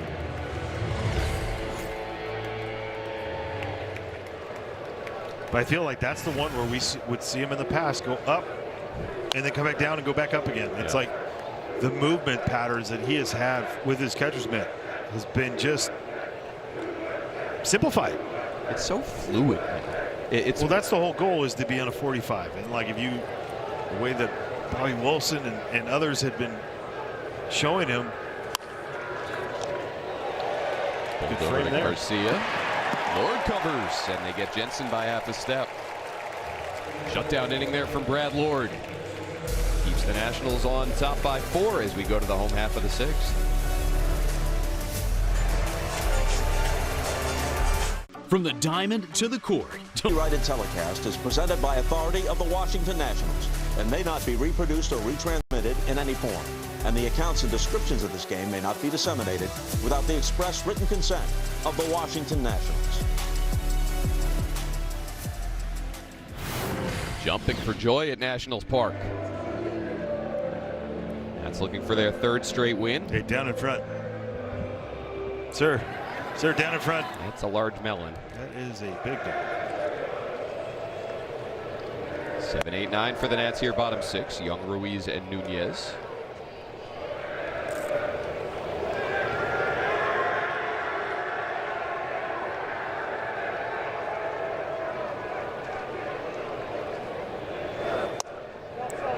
Ball 2. Young robbed by Michael Garcia down at 3rd to end the 4th inning.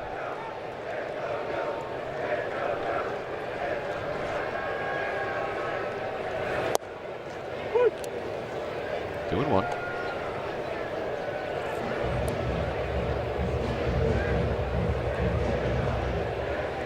Royals have really struggled this season, but their offense has been heating up lately. Yeah. So you want to keep adding on.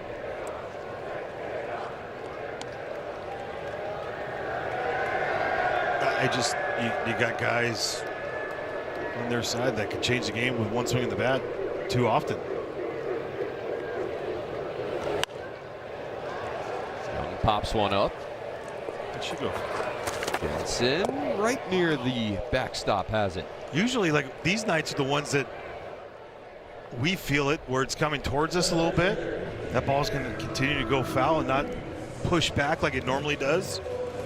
Wind's died down a little, but not much. Crazy.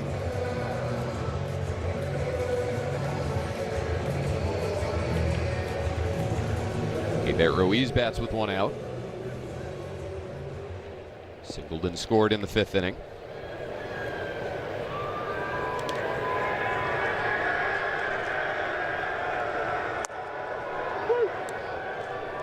So the Nationals have 2 multi-run innings tonight.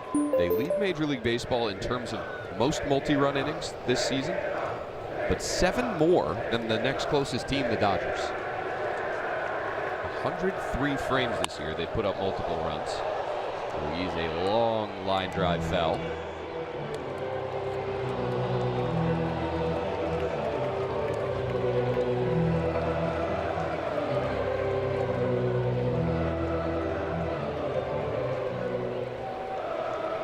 That'll put a smile on your face. In swing mode a bit now. 0-2 the count remains. Show everybody. Nothing better than seeing a kid get a foul ball, then afterwards letting everybody know. Oh yeah. Ruiz cranks one down the right field line. Foul. Oh, what a catch. Ah! What? This is crazy. Tarp off guys are with me. Oh my God. It might be even better that he was probably on his phone. That's why he's all excited. Like, his glove was up. He didn't even see it go in. I love that we see a kid all excited and then we see an adult catch a foul ball and lose his mind 10 times more. That guy just, like, they just had like a beer shower on this thing.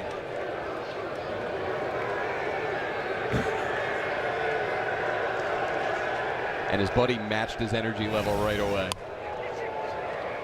I look like Sal Stewart with him. It did. Sal Stewart, the Reds' first baseman, playing. He's here at the game tonight.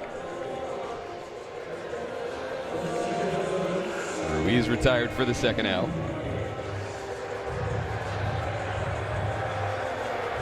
Brings up Nasim Nunez, 2 for 2 tonight.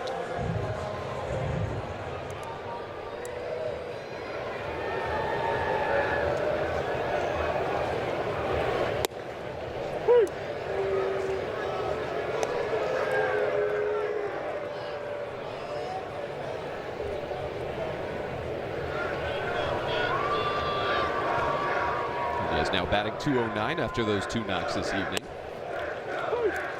Been trending in the right direction the last couple weeks. You feel like he's starting to adopt a bit more of a controlled swing that you've been hoping that he would lately? Yep. Trying to hit the ball on the line, on a line, I should say. Use those hands. Keep those shoulders flat. Work on that. Again, it's like what you talk about, like, with kids, everyone's saying, oh, they're teaching my kid launch. No one should be teaching kids launch angle until they learn how to hit. Then learn bat to ball skills, line drives everywhere. Then let's work on elevating.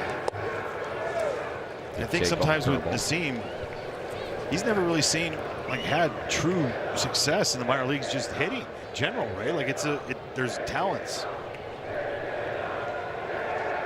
Less is more sometimes. Well, you always say know thyself. Nasim Nunez is not going to hit 15, 20 home runs in the big leagues in a season. It's just not going to happen. He needs to allow himself to use his speed, use his tools. And do that. Work long at bats. Take his free passes. Get a board for James Wood.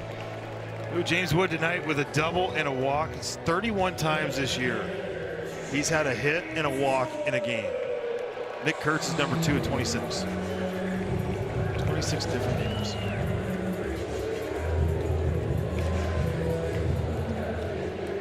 Nine free passes on the season for James, tops in the National League.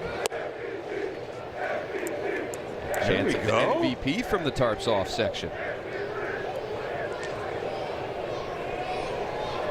Can we get them to spell out MLB.com/vote? Hit hard right at the second baseman Lofton. Yeah, if he would have booted that, it would have been a hit. Hit too hard. Hit too hard.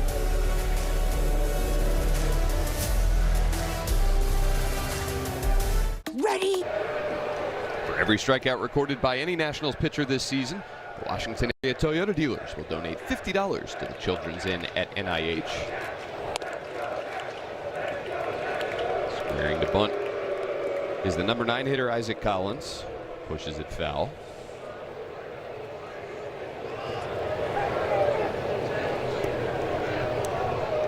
Brad Lord out for his 3rd inning of work. Gave up 2 runs in the 5th, worked a 1-2-3 6th.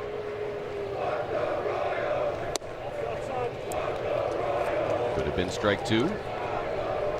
1-1 to Collins. Perfect night at the yard tonight. Humidity has made its way out. A little breeze cooling everything off. I know we're going to get it for hopefully July 4th, but this will be a drone night for sure. No doubt. Beautiful. Lenny Bailey's done a great job to get us that in general. Yeah. Just saying, like these nights, I mean, it's incredible to think. A wall of whatever you want to call that the other day before the Friday game. And that'd been a nice challenge. You know what? We're going to give credit to Cabert right there on a good challenge, successful challenge. Gave that look like he wanted to. He would have. So he would have challenged it. Chad Whitson. A little rough tonight. Collins going to pop one out to center. For the first out. I don't know, Dan. Chad Whitson's having an okay night compared to taking away an error. Just saying. Everything's relative. Everything is relative. Here's Lane Thomas for his 4th at-bat. As you said earlier, Franny, so great for us to catch up with him earlier today. The trade that brought him to the Nationals, John Lester straight up for Lane Thomas, mere minutes before the trade deadline in 2021, like last second sort of deal. It worked out great for all parties involved. The Nationals got the best production that Lane has had in his career, and he got a chance to play every day and post those numbers. Show teams around the league I'm deserving of opportunities to hit right-handed pitching and to play a bunch of outfield spots. Well, the way he played defensively too, we just loved watching. All out, all the time for the boys.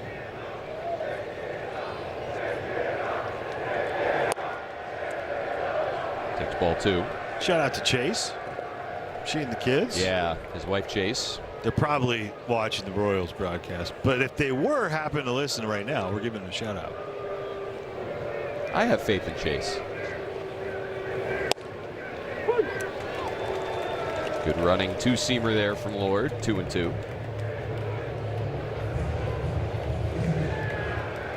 Thomas in that 2023 season, 28 homers, 86 driven in, and 20 stolen bases.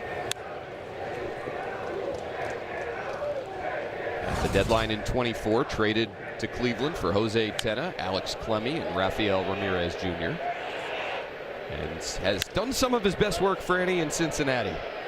Well, comes to find out, remember we talked about him and CJ teaming up for the back-to-back homers on Lyon Richardson for his first 2 pitches in the show? Yeah. Yes, Thomas is down on strikes. Well, he faced Lyon Richardson again this year. Not a good result for Richardson yet again. Grand slam. Sorry about it. What a sweet swing around right there for Brad Lord. Finding that slot right now. Dropping in a bucket. Wow. Bobby Witt walked and scored in the 5th.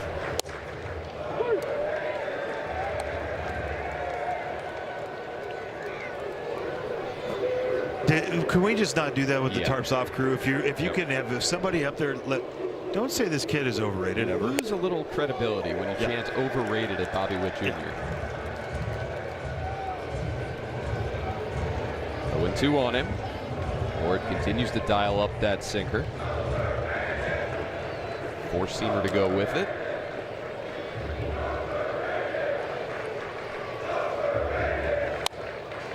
And the sweeper off of them. Just don't get it. Why would you do that? Why would you poke the bear?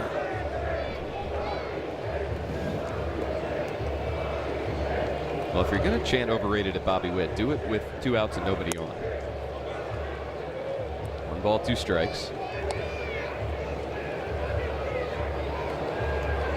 The Royals, in terms of baseball reference WAR, wins above replacement, their position players have accrued 7.7 WAR. More than half of that total is Bobby Witt Jr. himself. He's #1 in the game. Well, if you take away Shohei, I don't even know what Shohei's combined is, but he's a 4. He's broken the entire formula. And we talk about it. Why is it that much all the time for him? Because he's the complete player as far as the offense, the defense, and the base running. I thought you were going to say special teams. No, well, that could be. Rounds 1 right side. Nunez waits back on it. And he'll throw out Witt. So another 1-2-3 frame for Brad Lord, who's retired his last 7. Behold.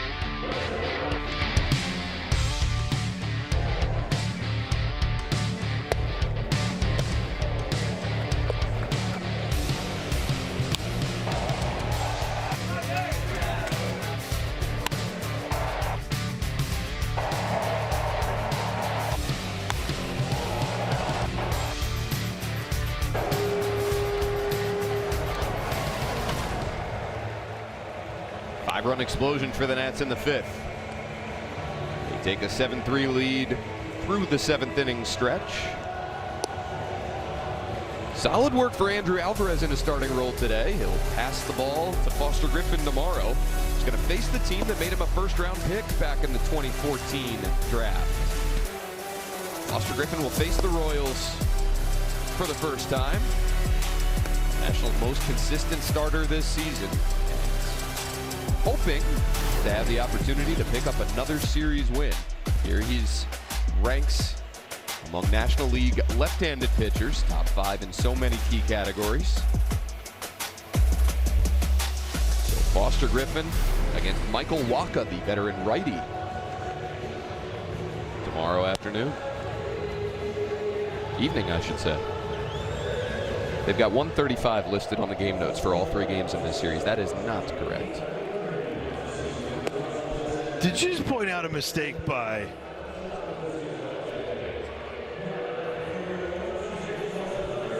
who? I don't know. Who wrote these? I don't know. Copy paste, copy paste, copy paste. I think we found the reason. No way.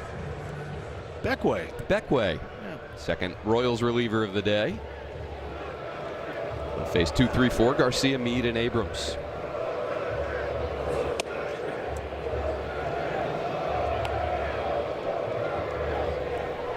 Nationals have now scored 25 runs over their last 3 games, and still a little ways to go tonight. Well, we go from Scranton, PA to Harrisburg, PA. Beckway. Mason Black was from Scranton. The Electric City. Yeah. 26 years old. Lefty's hitting .429. Righty's .333. His 4th game here.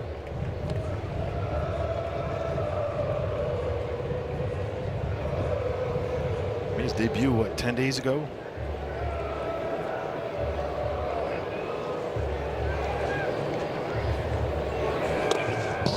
This is down and in with the cutter again. 3-1 to Garcia. And for years, one thing that the Royals have had is guys that they've developed with stuff, right? Like they've had really good arms.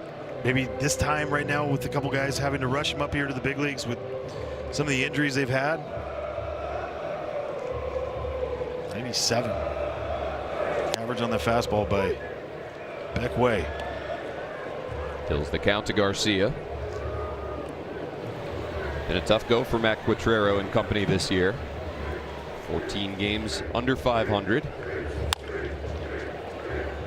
Fair ball over to Perez at first. Royals losing Carlos Estevez, who led the majors with 42 saves last season, Franny. He made 1 appearance this season. Opening series against the Braves. Gave up that walk-off grand slam to Dom Smith. 6 runs in the inning, and then hasn't pitched the rest of the season. And you hear all the time about next man up. The Royals have not really gotten the next man to step up for them in that bullpen. No, he got hit on the foot and then hurt his shoulder on his rehab. Yeah.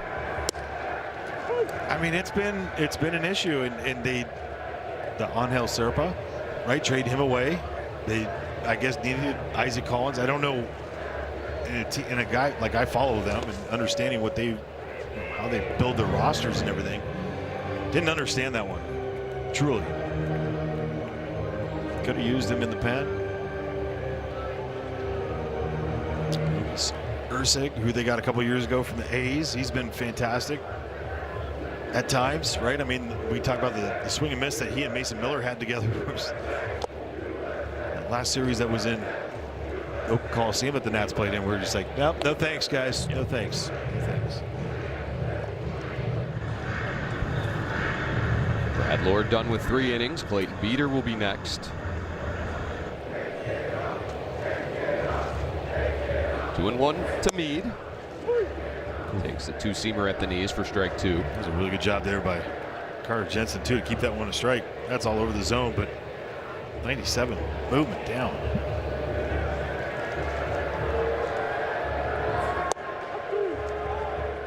And that one called strike 3 by Chad Whitson.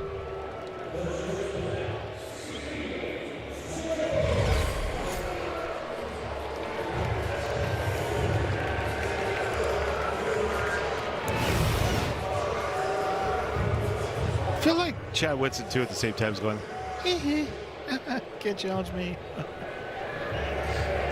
I have unchecked authority. I feel like this has been, well, it definitely was the earliest that we've lost all our ABS challenges. Second earliest was the second inning, I believe, against Philly. Second series of the year. Yeah. That was also the game where home plate umpire, I think it was Bruce Streckman on that one. He struggled, or in his mind didn't struggle, because he couldn't get challenged on it.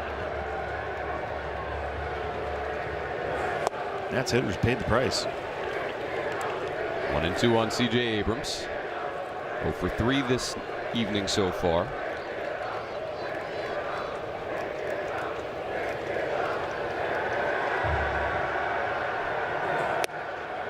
Chase's eye fastball. So Beckway retires all 3 he faces. Nats lead by 4 to the 8th. Well, the party doesn't stop after the finals. Join us at the ballpark Tuesday, June 23rd as the Nats take on the Phillies and snag an exclusive Nationals basketball jersey. Shoot your shot, nationals.com/promos. 23rd, basketball jersey, 25th, soccer kit. Nationals.com/promos. That's a good Nats fan right there. It's got the earlier iteration of the Nats basketball jersey, and flags fly forever with the cap. Top 8. Clayton Beeter out of the Nationals bullpen to face Jack Caglione, Michael Garcia, and Starling Marte. Good slider to start Caglione. Well, another great job, like you said, about Brad Lord setting the way here for Clayton Beeter. Back-to-back days for him. 20th appearance of the season.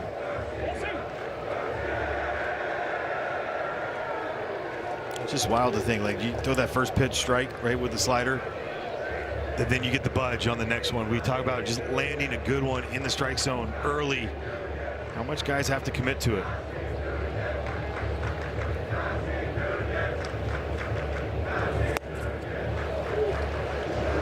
Late on the heater, 1-2. Late something on that.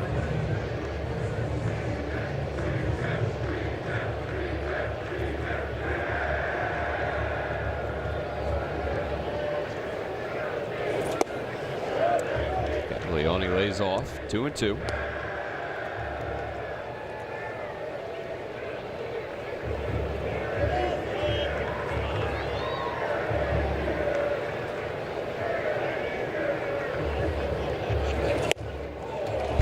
The fastball by him at 97.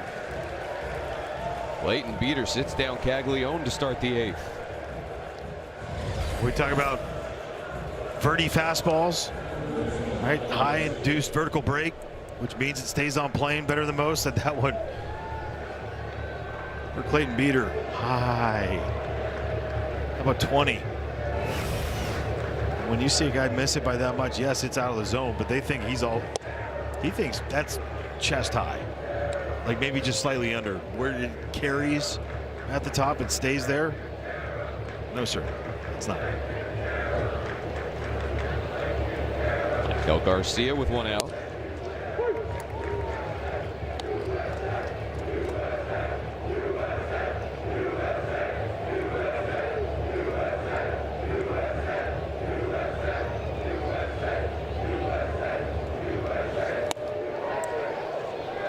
Just missed with the fastball.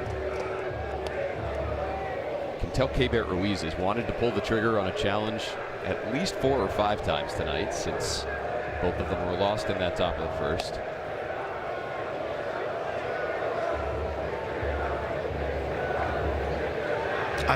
You now believe me, we should be doing that. Get one later in the game. It needs to be closer though.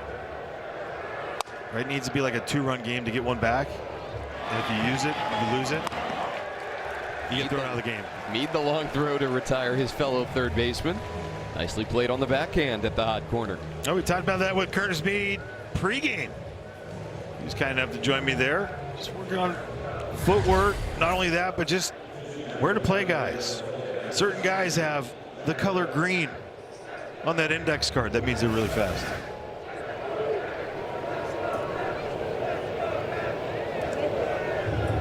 Be the left-handed hitting John Rave to bat for Starling Marte.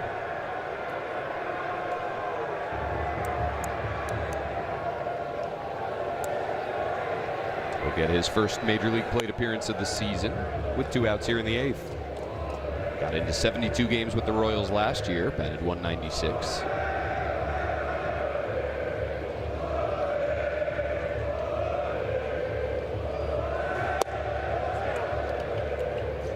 Two and 0.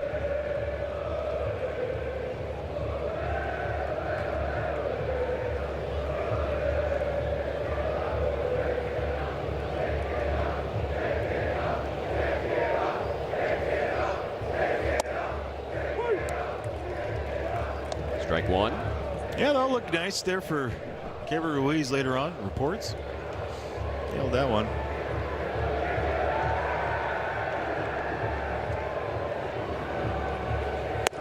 So that stat earlier, I was wrong. A hit and a walk in a game.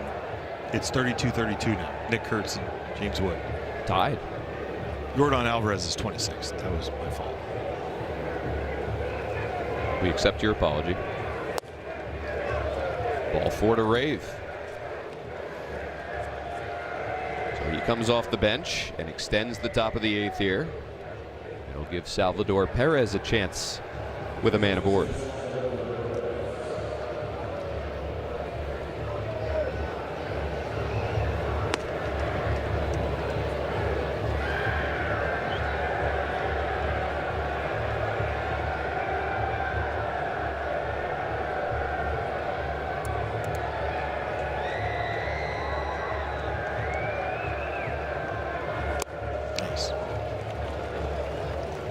One thing you got, you go against Salvador Perez, he's going to swing.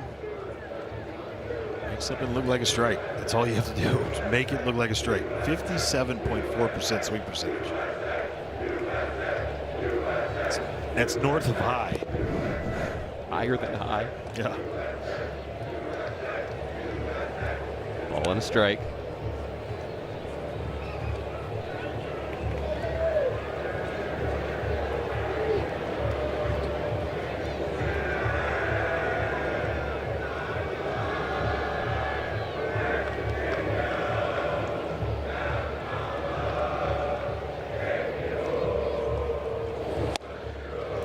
Fastball past him. 1-2.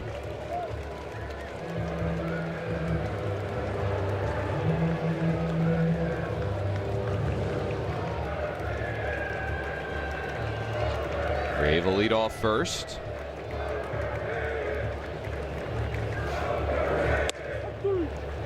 Slider in there and a called strike 3. Chad Whitson rips the pages. 2 strikeouts for Beeter.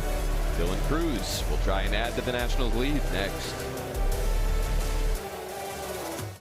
Well, let's check out our all-state good hands replay. Dylan Cruz used those hands, throw them to the ball, and 108 home run.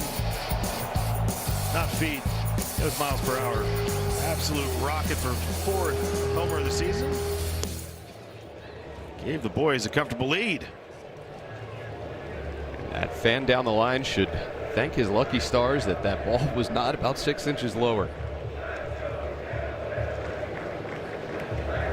Cruz leads off the 8th, rolls one out to short for Bobby Witt Jr. And there's one down. Modest 5-game hitting streak now for Dylan Cruz. He scored a run in each of those games as well. So the batting average not making huge jumps upward, but continuing to stack games with a knock.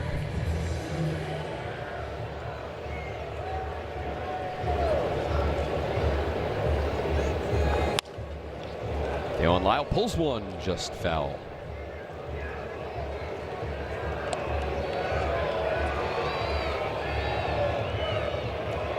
I just think you stack good at bat after good at bat.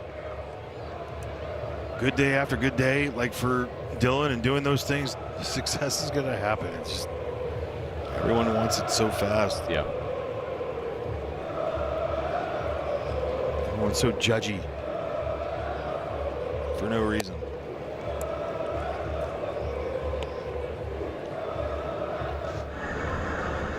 Farland getting loose for the 9th. But we talked about this before, Franny. He no fault of his own, really, burdened by high expectations. The number 2 overall pick, the guy who was taken before him in Paul Skeens, just sets such a high expectation in people's minds, fairly or unfairly.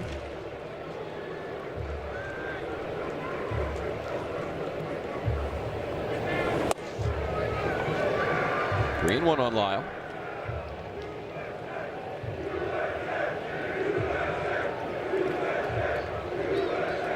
Dylan's been stacking quality games over the last few weeks. And he takes ball 4 here. Another good one to phone. Scored twice tonight.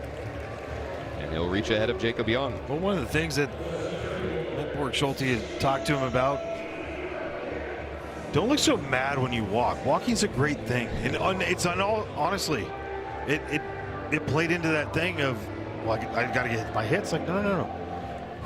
Take your deep breath. It's a great walk. View it as a success. It's a huge success. That's how you continue to stack great, not good days, but great days together. Yeah, it's an interesting point because if you don't view a walk as a positive outcome for you as a hitter, why would you want to give yourself the opportunity to walk? Not going to get into too many 3-ball counts. Lyle going to try and rip a bag. He held the bag with his foot, and he's in ahead of the throw from Jensen.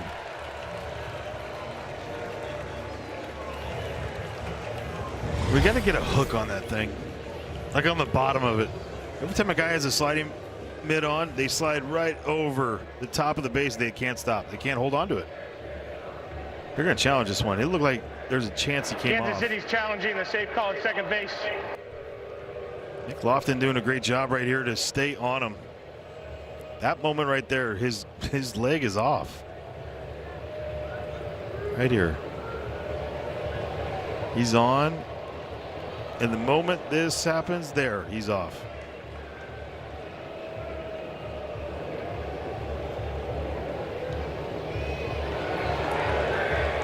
But we talk about CJ all the time, right? He never overslides it because he doesn't have the mid on, and he hold on to the base and he kind of uses it like he spins with it. Yeah.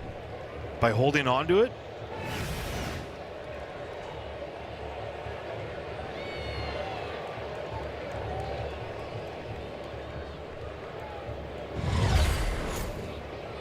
Think Bill will wave at me? Bill? Yeah, Bill. Bill Miller. Oh, he's looking up here.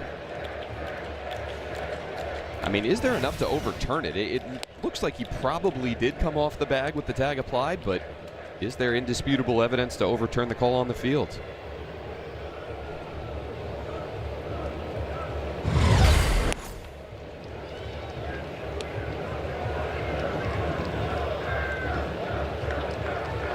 Yeah, that might be the angle. That's the part right there.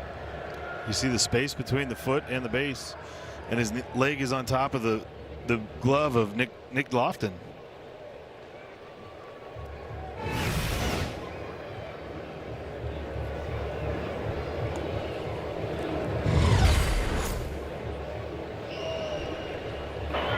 After review, the call on the field was overturned. The runner came off the base when the tag was upon him. Kansas City will retain their challenge. Then wave. There it is. Great work by our production truck. Well done, Kent. So Dalen Lyle, a tough luck caught stealing there. Base is clear with 2 down. And a 2-0 count to Jacob Young.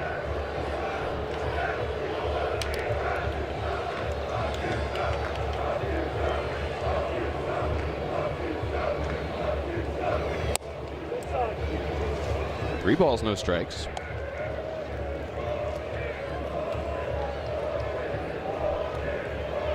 Royals do descend. Lofton, Jensen, and Collins to the plate in the 9th.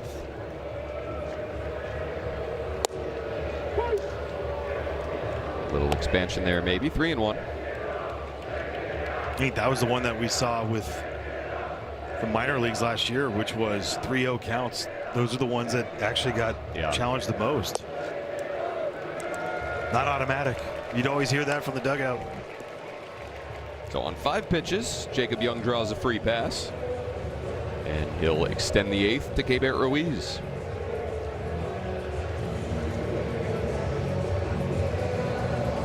Second straight walk given up by Way. Now this would be something right now if Salvador just like pushed off Brian Sweeney and said, I got this, don't worry. Box everybody else out. Look, guys, this is what we're doing. But to have the knowledge of him to be on the field all the time too, I mean, is huge.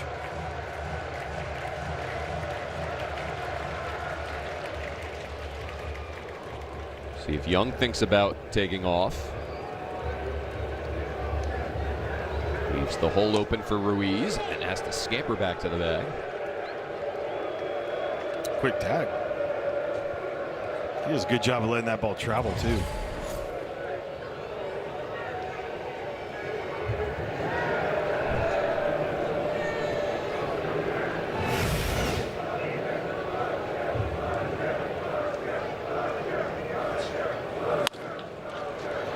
Ground ball to the second baseman, Lofton.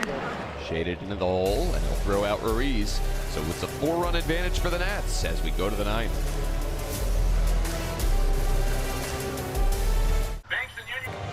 7-3 Nationals as we go to the 9th. Not a safe situation for Gus Varland. An opportunity to close it out and to try and turn things around, Franny. Last few weeks for Gus, seen that ERA rise. He's been scored upon in 5 of his last 8 appearances. But looking for the final 3 outs here. And I think the one common theme in most of the stuff is being ahead in counts. Last time out, he just gave up a homer because he was 15 pitches, 13 strikes, and it was great. That was it. But leaving one over the heart kind of made that a little worse. Start the 9th with Nick Lofton, who looks at strike 1 right to the outer edge. Wanted to challenge. You're too late. Didn't ask in time. You're too late, sir. Would have been wrong anyway. Yeah. Test score says 0 for 0.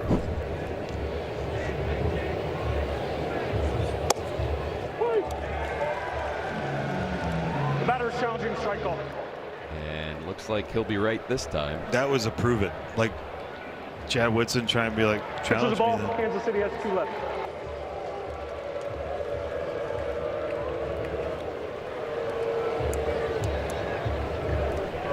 One and one to Lofton.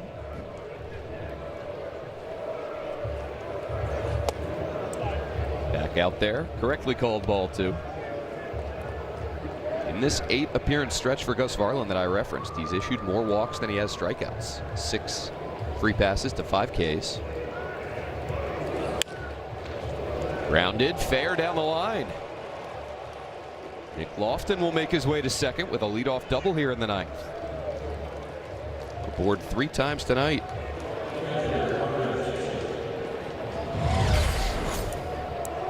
Well, right away, you can play a little bit off the line. It's not a guy that hooks the ball down there too often.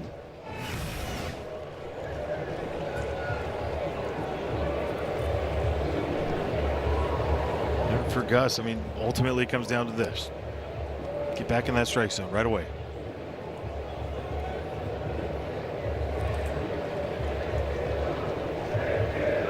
Carter Jensen, 1 for 3 tonight. After that, Nasim Nunez's error was changed to a single. Gave him an RBI as well after that scoring change.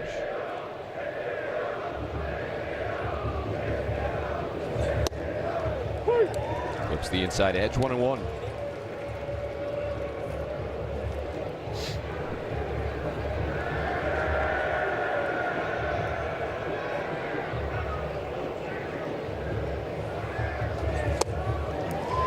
Good slider, 1-2.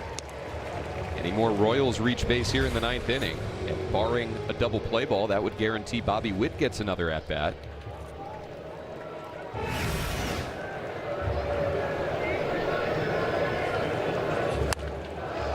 Popped up. Abrams will go back on it. And there's out number 1. And this has been a part of it for Gus Varland too, right? He'll be throwing quality strikes. We think about the first 2 that he had up and in and down and in. And then that one just, you put a cross right in the middle and it zeroes in on the middle. And that's being the consistency, right? Like from pitch to pitch in the same at bat. Saw him put his head on his hand there, almost like a... And you get it because he's not trying to throw it there, right? Yeah. It's just like, why is it going there in the moment? I just threw 2 perfect ones. And sometimes guys get, you know, they get geeked up a little bit. They try to throw it a little bit harder, maybe. In that case, he just kind of didn't get through it. 0-2 quickly on Isaac Collins.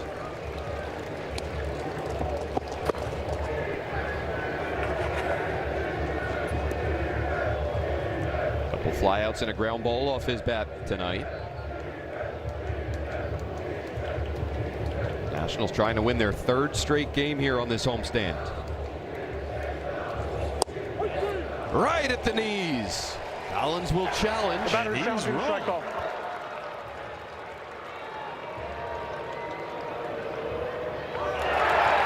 Pitches a strike, the batter's out. Kansas City has 1 challenge remaining. And they have 1 out with which to work. And to me, that is a good challenge, right? Like in that situation where you are. But a great job by Caber. Look at him get underneath it.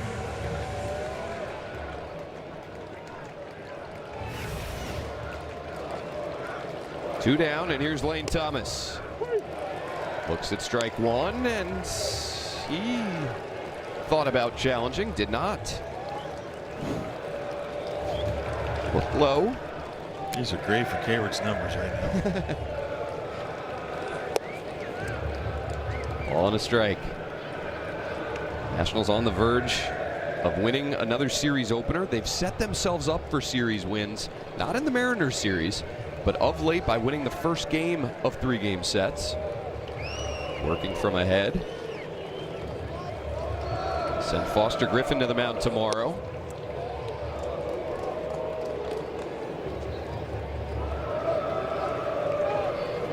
It's got to be awesome for him to get this opportunity to go up against the team that drafted and gave him a chance. Might not have gone well, but it led to great things. Check swing. 2-2.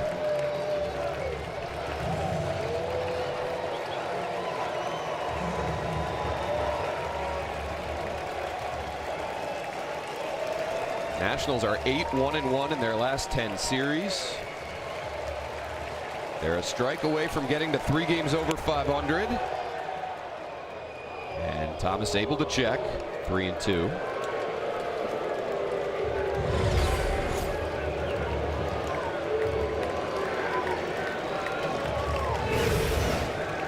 Huh. I thought it was a full swing. Payoff pitch from Varland. Thomas fouls it off.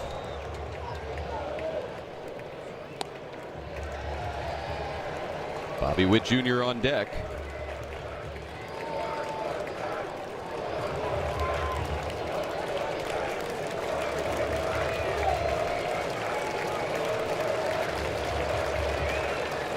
Another 3-2. Another foul ball.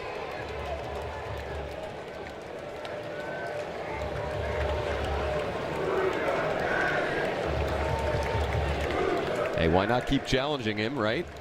Don't want to face Bobby Witt Jr. Certainly don't want to face him walking the guy in front of him. Harland again at 3-2. Thomas pops it up again. Curtis Mead will give a look, but it's out of play. How did he get to that one? Wow. That was Luis Garcia Jr. territory up there. Yes, that's true. Good call.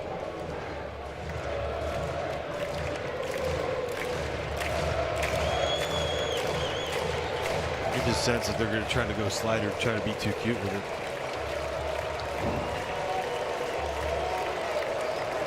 Hope it works. Another 3-2. Chopped left side. Mead comes to get it. Throws out Lane Thomas, and the Nationals win here tonight. They take the first game of this 3-game set over the Royals 7-3, and they get to 3 games over 500 for the first time since the end of the World Series season in 2019. Well, how about it today? Getting on the board early.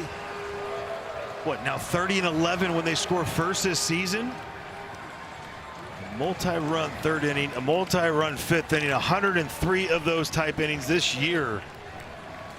Most in baseball helps out, but Dylan Cruz coming up with a big 3-run home run. You can't forget Andrew Alvarez, 4 strong innings, right? 5 hits, didn't get through that 5, wasn't what the plan was.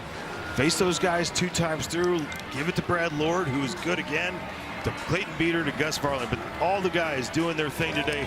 James Wood, 32 times this year, a hit and a walk in a game leads all of baseball. Just insane to think about, and another 2-run scored for James Wood.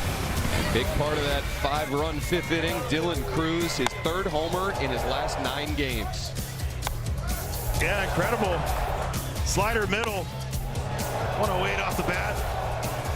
22-degree launch angle. You know what that means? That's a barrel, and that's a homer. We love seeing those things, and here is the StatCast to back us up on it. He has the boring rides. This one is just that's the kiddie ride. 50 feet in height, and the home run guy is with Alexa Daff.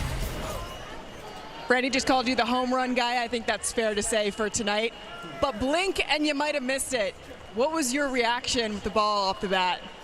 I was just hoping it was staying fair, honestly. I knew I got it pretty good, but I was just praying that it was staying fair. Dylan, you've got an RBI in 5 straight games, a 5-game hitting streak as well. What part of your process allows you to be so consistent right now? I think just sticking to it, really. Just being really stubborn to it, trying to do it every single day, no matter the outcome, and I think the results take care of themselves. A 5-run 5th helps the results for tonight. What does a big inning offensively do for the mindset of the team in the dugout? It's huge. I mean, it helps our pitching staff out a lot too. So, yeah, I think it's really important just to string good at-bats together and pass it along to the next guy. And, it helps us out, helps our pitching out, and we were fortunate enough to get a win tonight. It's awesome. When you see a couple of losses back-to-back and then you guys answer with 3 straight wins, what can you say about the resiliency of this team and how much fun you're having? Yeah, it's awesome. I think that just shows a lot about this team that we got here. We don't carry anything on our backs from the past, and we move on to the next day. It's awesome to see, and it's just one day at a time. So we got to move on from today and hopefully get a win tomorrow. A series victory, that's what that would be. Hey, Dylan Cruz, appreciate it. Congratulations. Thank you. Appreciate it. All right, that's what the Nats will do. Look for their 4th straight series victory tomorrow against these Kansas City Royals. We're going to break it all down with Kevin Franzen on postgame coming up next. Plus, we will have tonight's starting pitcher, Andrew Alvarez, join us on postgame.